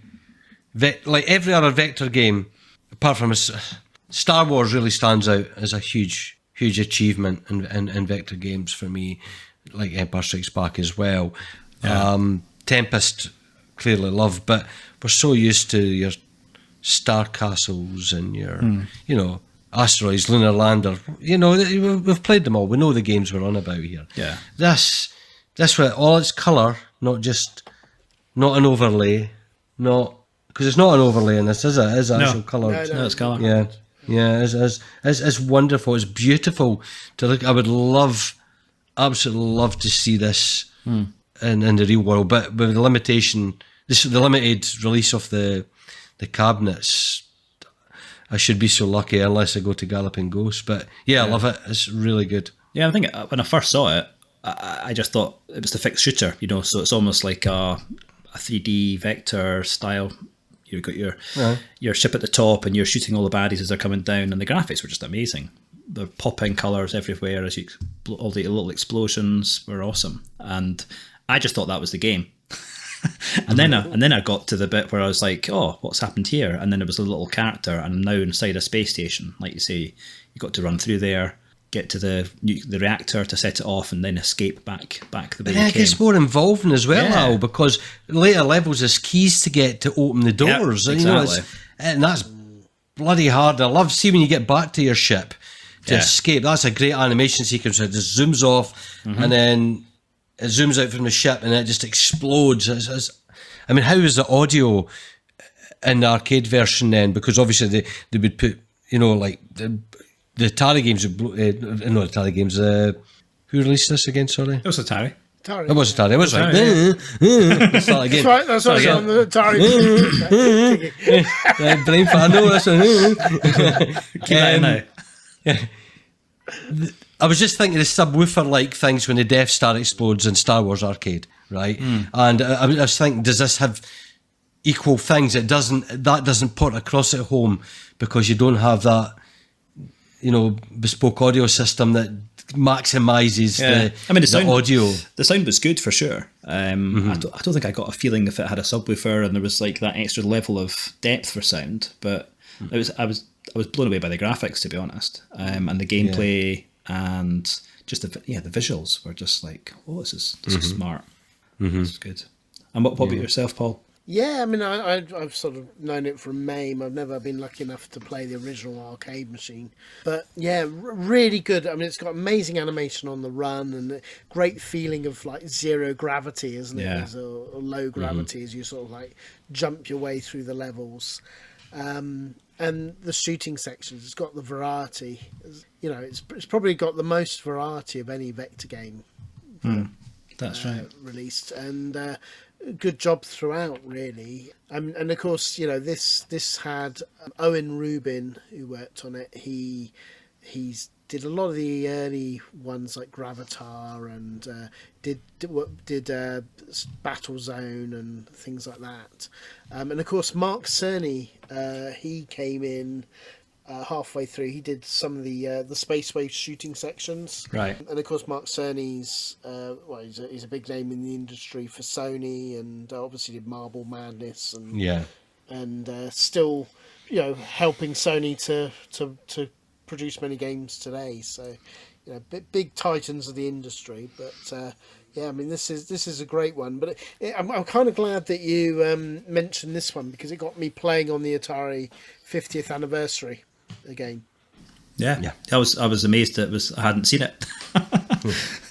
So that was good. And in fairness, there's a lot of games on the Atari 50. That's true. And there's another level as well I forgot to mention. So after you've cleared some of those levels, you know, it's kind of a rinse and repeat in terms of that factor. You know, the fixed shooter, the lunar lander piece, and then inside the space station. But there's also that one where you've then got to go through almost like a maze, and you've got to shoot your way That's the through bit I was alluding to, the warp level, as it was calling it. Yeah, that was good. And the little game of asteroids, I did read about that. So in one of the screens, you see in the right hand side the little Arkanoid type games. If you press fire, you've got a bat and ball, and actually, apparently later on, if you match one of the numbers which shows on the screen with what you're doing within that area as well, you'll actually get a warp to further on in the game. Not that I've ever seen that, but I was going to say I need to play more. That's apparently what it's for. I love how that in the platform levels, it gives you the arrows of where to go. It's quite generous with that, and then showing you the arrows to get out. It's really, really clever, this one. Really, really clever. Yeah. I am right in thinking on the lunar lander style bits that for each level the landing pad does get narrower, doesn't it? Yes, is that correct? That's right, yeah. And I think you start off at quite a sort of steep angle coming in. So the first one's quite easy. You've got that quite a wide base initially, and but you're drifting in. And then the next time round, when you go through that, it's a little bit narrower, but you've kind of got a more aggressive. On the roller, you need to be a little bit quicker, certainly in the arcade one, to bring you back on track. But no, it's good. I'm glad you both had fun. Great fun. Yeah, it's a good one. Yeah. Cool.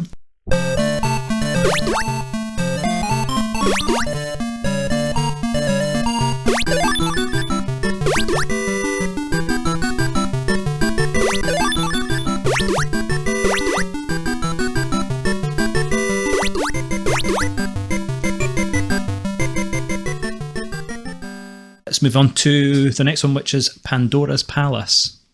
This was 1984, a Konami game. I had never seen this game before, and it kind of reminded me a little bit of the sort of Donkey Kong style game, that type of thing. Very cartoony graphics, a tune that really burrows into your head right from the offset. Very sort of jolly and upbeat.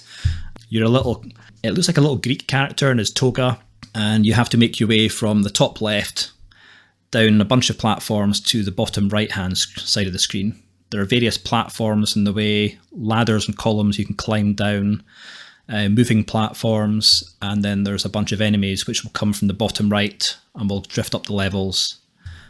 Normally they're skulls. Nothing that they won't kill you, but they'll knock you backwards. There is fire within the levels you have to jump over, and falling too far from a platform will kill you. That was a little bit that I thought was sometimes quite unforgiving in the game. It was really hard to know sometimes what jump you could make and which jump you couldn't make until you tried it a few times. Yeah, times when you thought you should have survived it. Yeah, I should have lived there. Yeah. Cheat. And then I think there's a bunch of grapes you can pick up. Normally, a couple of them in the level, and if you run over those, you get like a Sparta style gladiator's helmet on your character. He goes from a noble citizen to a centurion. Exactly. Because that's what grapes do. Eat your fruit, people. Eat your fruit. Or crush them into wine, maybe. Popeye. But there were some really nice touches in there. I really liked, I don't know if you noticed this, if you get bounced into the flames, your little man's toga burns and disappears, which was really funny. And yeah, just the levels get trickier, harder, but it's just got that compelling, go try it again. Because every time you die, you're like, that was my fault.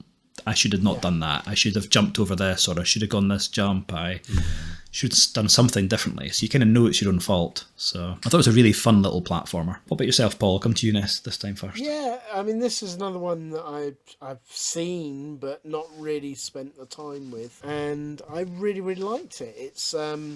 It's got a nice variety. I never quite worked out what being the Sparta did. It seemed to make you a bit more indestructible, but I loved I loved the variety. I mean, did anyone else work out what? Yeah, but it meant that you could actually jump on top of and kill the baddies. Right, okay. I just ran into them. So you run into them, you bounce back, you both bounce. Yeah. And yeah, if you've got the Sparta helmet, you can jump on top of them and squish it. But I really like the varieties of the levels. I mean, it had multiple screens and they're all different. I love the spring levels, and it had like moving platforms and trapdoors. I say the only bit that I did find frustrating was what you alluded to, which is that, I mean, it was weird. Sometimes you would die on the smallest drop, and then other times you seem to, because you're jumping on a moving platform, you seem to be able to get further down than you perhaps thought you were able to. That was the only bit I found a little frustrating, but I really enjoyed this one. I thought it was a lot of fun, and it's a good variant to that sort of like Donkey Kong style platformer, really. Yeah, really good. Good. What about you, Kingy? Yeah, I mean, I've not even heard of this one at all, ever. So I was like, okay, something new, let's fire this up. And I was blown away from the outset. I think it's a very charming single screen platformer, and it appeals to me. I can play this better than I can. I mean, I love Donkey Kong, but I just can't get to terms with it. I can barely ever get past level 1 on Donkey Kong. This one, I can get a bit further and just really enjoy it. I love the concept that it's about falling from heights kills you, and not the collision. Well, indirectly the collision of the bad guys on the screen, but you can survive when they bounce you if you're at a safe part in the game.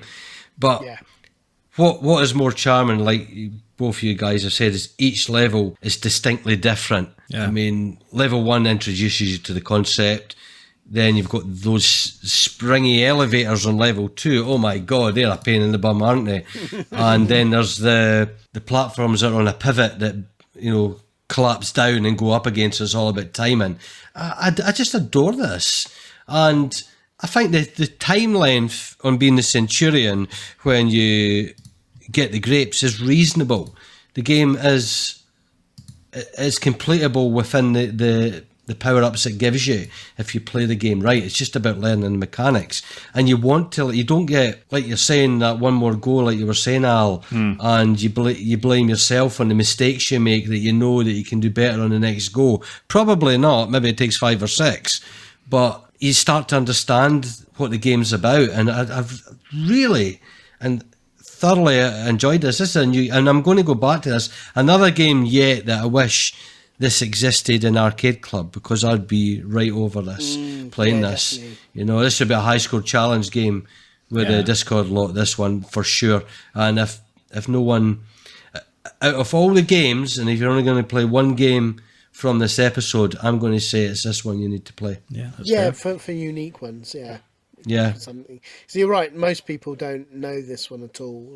And even I've only just played it briefly prior to this, because it's just when you go through all the games, there's so many, isn't there, on main?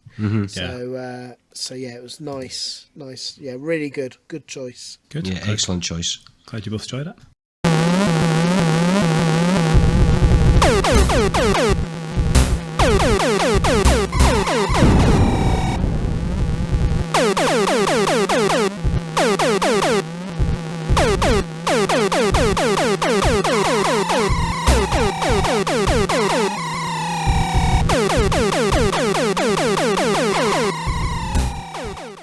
Well, it takes us on to the last one then, which is Eliminator, Sega Gremlin 1981. And this is like another vector game, which I don't know what was going on with me in Galloping Ghost. I seemed to be drawn to all the vectors, I think. Kind of that glow. But it kind of reminded me a little bit of Star Castle.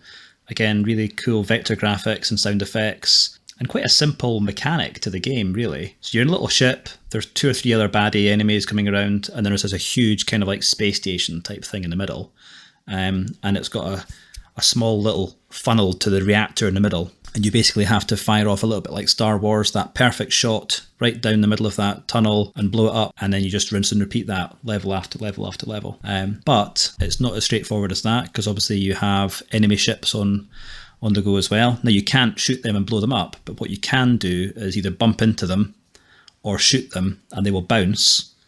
And you can bounce them into the main sort of space station thing, and they will blow up then. But again, you don't get much, and they can. But that's the thing; they bounce you. It should happen more often than not. And even when you've killed them, more come along. So you need to get a move on, and if you leave it too long, there's like a little death ship, whatever, comes out of the main space station, and he'll basically track you down and he'll kill you. So I only played this 1 player, but I believe it can be 2 player and 4 player, which would be bonkers, but I think it'd be really good fun. So yeah, what about you, Paul? What was you make of this one? I'm not sure you liked it. Yeah, I mean, Star Castle was the thing that jumped to mind, and if Kingy remembers, he remembers how I felt about Star Castle. It's. I mean, I love the explosion when you finally destroy. It's a good explosion. I found something you like. That's good. I'll tell you that. Yeah. I just didn't get on with this game. I found it like frustrating. It's very good visually. Yeah. But yeah, just gameplay wise, it just wasn't for me. I haven't really got a lot more to say about this one, unfortunately. No worries. Kingy, anything more positive? Absolutely love this game. I know this game, and I didn't know it existed as 4 players, so I'm going to start off with saying that if this existed, because I looked up the link to the model in the photograph you said for the 4 player version of it, that would be the fun we had playing Warlords and things like that. If 4 of us could play this in an arcade club, we'd have a hoot, because you'd pick on people to ricochet them off the walls. You bounce them in and all that stuff. It's fantastic. I really enjoy the concept of this. I like the whole risk and reward thing where, you know, do you decide to fight the enemies first, or are you in a safe place to blow up the ship growing like a seed within the space station? Or wait, I'm assuming, I can't remember, that the bigger it gets, the bigger the score you would probably destroy. I would assume that's the case. I only made that assumption. I didn't actually make note of that. But I think it's wonderful fun. I'm just a sucker for vector games, a bit like yourself. I get lured towards them. I love Star Castle. Paul didn't, as he much reminded me when we done our chosen games for Arcade Club. It's like, okay then. I felt I was getting a row from the head teacher. And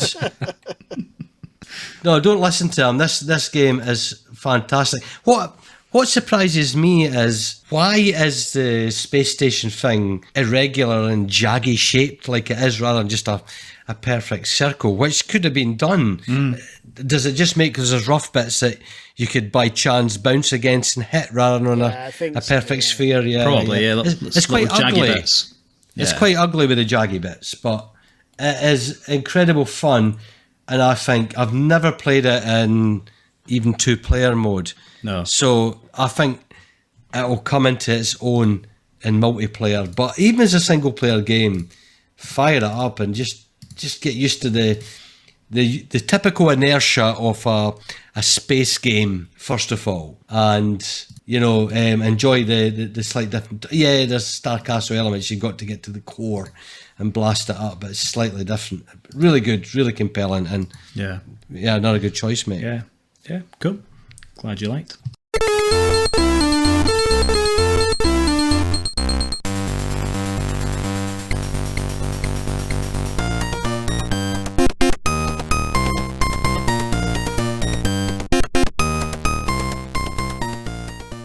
Okay, that was the 7 that I saw when I was in Galloping Ghosts. There were a few others. It was a very hard list to whittle down, actually. So I thought I'd bring up a few honourable mentions as well, which I thought were either quirky cabinets or quirky games or just things I hadn't seen. Yeah. So the first of those was Starhawk, which is Cinematronics and SEGA. This is, surprise, surprise, another vector game. And again, I mean, it's really simplistic. It's kind of almost reminiscent of the 3D things you'd hold up to your eyes, the Tommytronics ones, yeah. It's kind of reminiscent of that a little bit. But so it's very simplistic, and of course it had above the arcade cabinet, which is a very cool cabinet as well. It had the little world record label, and it looked like quite a low number. And I thought, oh yeah, let's have a go at this. But no, I was absolutely useless. But it can be a 2-player game. It's kind of like almost got like a flight stick control each. Okay, I was going to ask what is. I've never seen this in the wild. I've only ever played it on MAME. So yeah. So I've got a couple of good pictures of it, I think, and a couple of videos of the actual arcade cabinet. So it's a very big cabinet, kind of a really funny angle it's coming towards you, and then the vector screen is kind of lying backwards. And you kind of it's a trench run Star Wars game, isn't it? And that's basically it. Exactly. So it's on this. But in 1979, you would think this is awesome, isn't it? Because it's probably about the closest you could get at that time. Oh, for sure. Yeah. 79, for goodness sake. Yeah. The enemies couldn't shoot back though. That's the thing. No. So it's just a target practice game. It was kind of a target practice, and to get that for the high score. And it was very much a pattern. They come in from 3 or 4 different angles constantly, and then there's one little annoying enemy who comes up top right, and if you don't get him, your score goes down, I think, by a few points. So you always want to make sure you get it's him. It's a him. Well, I think it's a him. It's a he. Okay. So, and they make a very, very loud alarm style noise when they come on the screen. So yeah, it's good fun though. So I don't know if you managed to get this emulated, or did you manage to play it?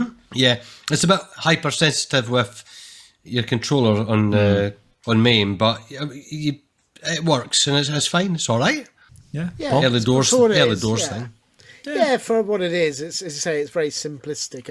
I think you hit the nail on the head with the Tomy, like the simplistic games. It's very similar to that. But yeah, no, I mean, keeping in mind 1979, I'd love to see the actual vector, real vector, because I imagine the real glow would. I think a glow was fun. Definitely. Okay, then the next one was Jump Bug, 1981. And I'm not quite sure how to describe this one. So does somebody else want to give it a shot? I'll do it, because there you go. Yeah, it's a fixed scrolling jump and shoot 'em up. There you go. Right, next game. Well, did you enjoy it? I love this game. Right, for those that I first came across this concept on the ZX Spectrum with Cosmic Kanga, which is obviously its loosely based remake of. But basically, you're this bouncing car in a sort of city landscape with cafes and stores, skyscrapers, and as I said, the scrolling is fixed and it moves along. So you have control, just the same as, say, Moon Patrol.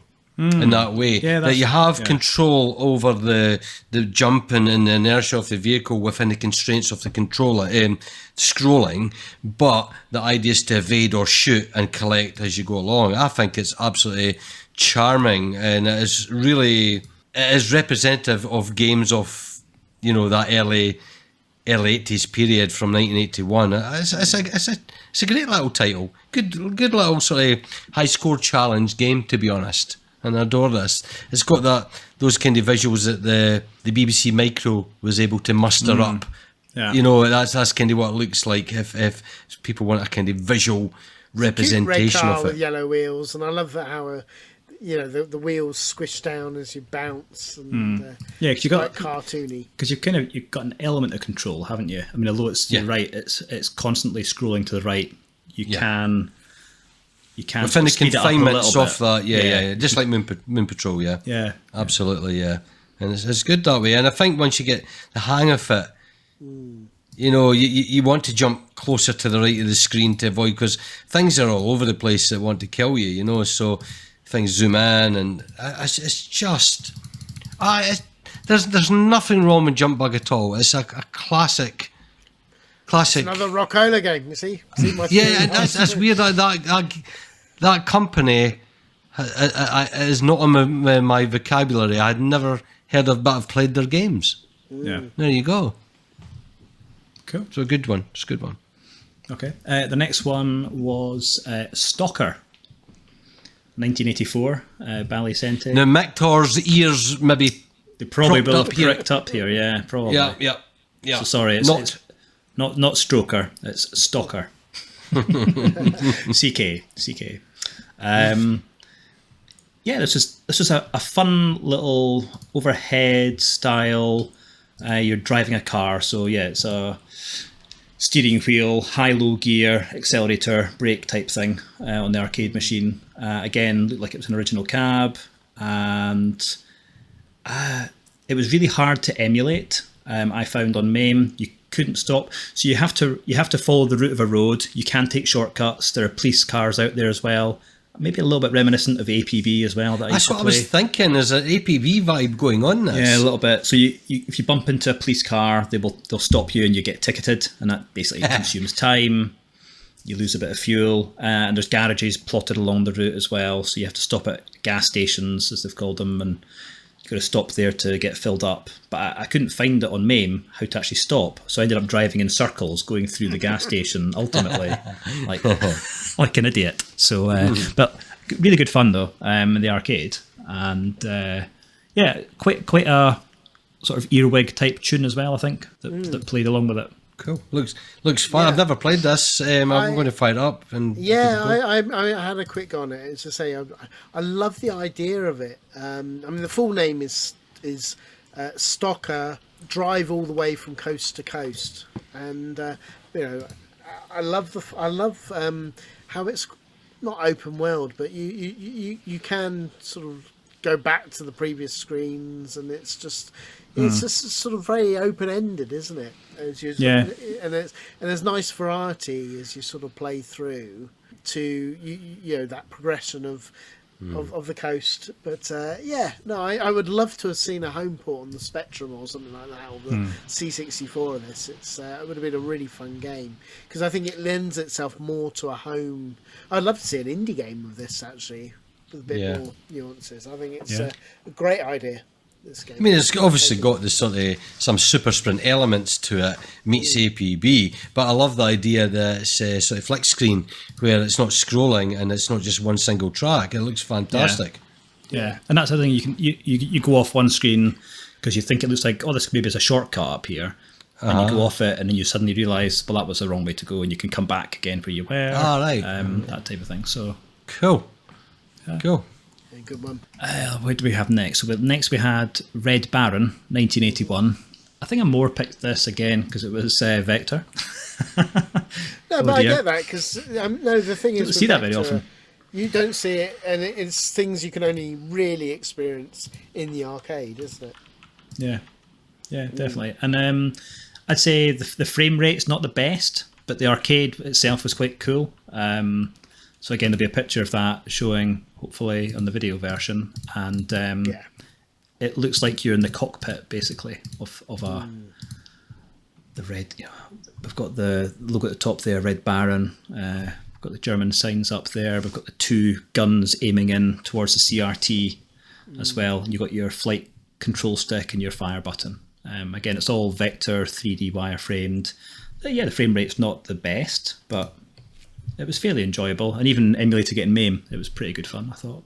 Yeah, it's a fun little simple shooter, isn't it?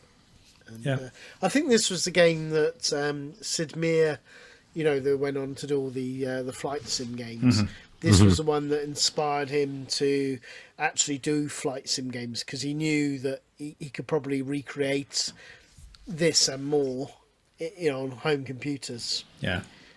So, I really like the Red Baron. Yeah, it's battles. This is Battlezone in the air, and it's fantastic. Yeah, it really pretty much. is. You're fighting the planes, you've got the Zeppelins that you're trying to shoot, you've got looks great. missiles coming in towards you, you can shoot them down and stuff as well. I don't think, I mean, maybe they did date at one point, but there's something very elegant about vector games today. Oh, that 100%, yeah.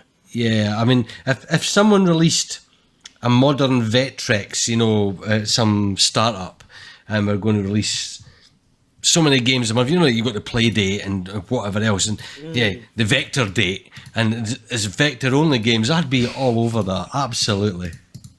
It's particularly if you got like a Star Wars homebrew version. Exactly, that's the only thing I want. but I do love the explosions of the planes when you shoot them, how they all sort of break apart. Yeah, sort of collapse and fall apart, don't they? Yeah. Yeah, very, very cool. Good honourable mention. And finally, Sky Kid, 1985, Namco. Again, something I hadn't played before, and Nor had I. very, very little cutesy graphics. You're flying from right to left, so a little bit different as well. You can That screws my mind up. That's just plain wrong. It's a little bit weird, but you do get used to it. But yeah, you got planes in the sky to contend with. Your little fighter pilot again here. You've got tanks and other baddies on the ground trying to shoot at your plane. You take off. You can kind of do loop the loops and shoot planes from behind you. Midway through the level, there's normally a bomb to pick up. You can swoop down. You collect that, and you've got a target. And again, you've got to then drop your bomb on the target and complete the level. And for the more things that you've killed during the level, you'll get awards and bonuses and medals and all that sort of stuff. And it's just really addictive. And if you're watching any of the video of me playing it, you'll see how awful I am at this game. But it is really good fun. There's a real charm to it. I love it. Loved it. Yeah. I love all the signboards, like "Come on, Sky Kid," and you got like some posters of sexy women, and which always sells it for me. But yeah, no, it's and the little characters in the background, you get like dancing girls, like cheering you on, isn't it? And stuff like that. You shoot them to turn into marshmallow men or something like that, or Yes. But it's even though like the scenery in the background, you've got the clouds in the sky and a little sort of smiling sun in the background, and there's just lots of little things that are going on around Very about it as well. isn't it? Yeah. Very charmful. And when did this come out? I'm trying to remember now. 85. 85, yeah. 85. Oh, so it's quite late, yeah. It's quite late. It doesn't have the looks of a game. You'd probably more go a year earlier, probably. You know what I mean? Yeah. It's off, certainly off a time. But yeah, I've never seen this anywhere. I love the idea of swooping down and collecting the bomb. It's got we've played games like it. I mean, anyone that's played Harrier Attack on the 8-bit computers knows exactly what this game is. But I just love the idea of swooping down to low level to actually engage and pick up the bomb. So you can't collide with the trees or the ground when you get down there. I mean, every ground-based obstacle is potential for collision, so it's great. It's great fun. The cannon shoot up and there's flak in the air, everything like that. It's just really. I really want to play this in arcade. I want to see this. Absolutely. Yeah, I was quite taken with this one. It sort of reminded me a bit of. Remember when we played on our Hidden Gems episode, the acrobatic dogfight? Yeah. It reminded me of that, but more of a shooter, more of a scrolling shooter, and it was. I bet it's quite fun as a 2-player as well. Yeah. Yeah, I thought. Yeah, another great suggestion. So awesome lineup of games for all of our listeners to play there. So thank you so much for going. Yeah, you're welcome. It was a hard list to whittle down, so I'm glad we found a few good ones there you both enjoyed. Yeah. 7 out of 1,000. There we go. Yeah. Could be a long podcast. Yeah.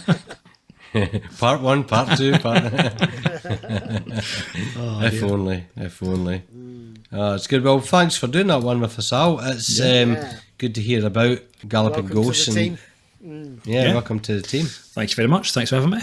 Yeah, no, awesome. So we always choose like the lead out music. Is there any particular of all the games we covered lead out music you want to do?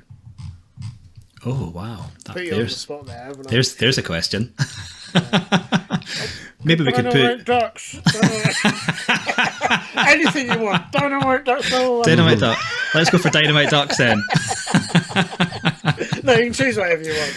Oh dear. I was going to say, I can't remember, the Time Traveller one was quite funny, but Yeah, let's go with Time Traveller. let's go for that. Let's go for Time Traveller. Okay, then I'll put Dynamite Dux at the end. Excellent. You can do it. You're in charge. You can do what you like. Well, Paul's admitted he's going to edit this one. There you go. you go. I will edit this one. I will. I think you've done the last year, haven't you, Kingy? So it's only fair. Awesome. Well, boys and girls, I hope you enjoyed. I think it's been a great episode and lots for you to try to fire away those January blues of back to work. Boo, hiss, isn't it? Don't get me started. You've reminded me, Paul. Thank you. I'm sorry. Can't be arsed. Well, it was good to do this podcast, wasn't it, just now? And we could take our minds off it for a bit anyway. So. It was good. It's washed away the blues a little bit. So Yeah. Fantastic. Brilliant. Well, until next time, keep it retro. Bye-bye. Bye.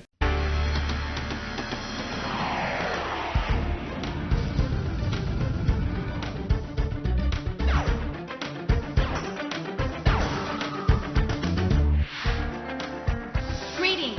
I am Kyla, Princess of the Galactic Federation. I've journeyed through time to find you. We need your help. This is Volcor, a renegade scientist whose forbidden experiments have created a time disruptor that threatened to rend the very fabric of time. Our computers have selected Marshal Graham to be our champion, but without your help, he cannot succeed. You are our last hope to defeat Volcor. I beg you, help us. Hologram, the time travel fantasy where you journey through the centuries on a perilous quest to rescue the beautiful princess and save the universe from the wrath of an evil Time Lord. Step through the portals of the ages to the dawn of time, braving the primeval forces that shape the world, to wondrous futures, fighting deadly enemies, armed with astounding marvels of science, to an age of magic, where you will challenge mighty wizards and face mysterious spells. These challenges and more await you should you dare to enter the world of Hologram.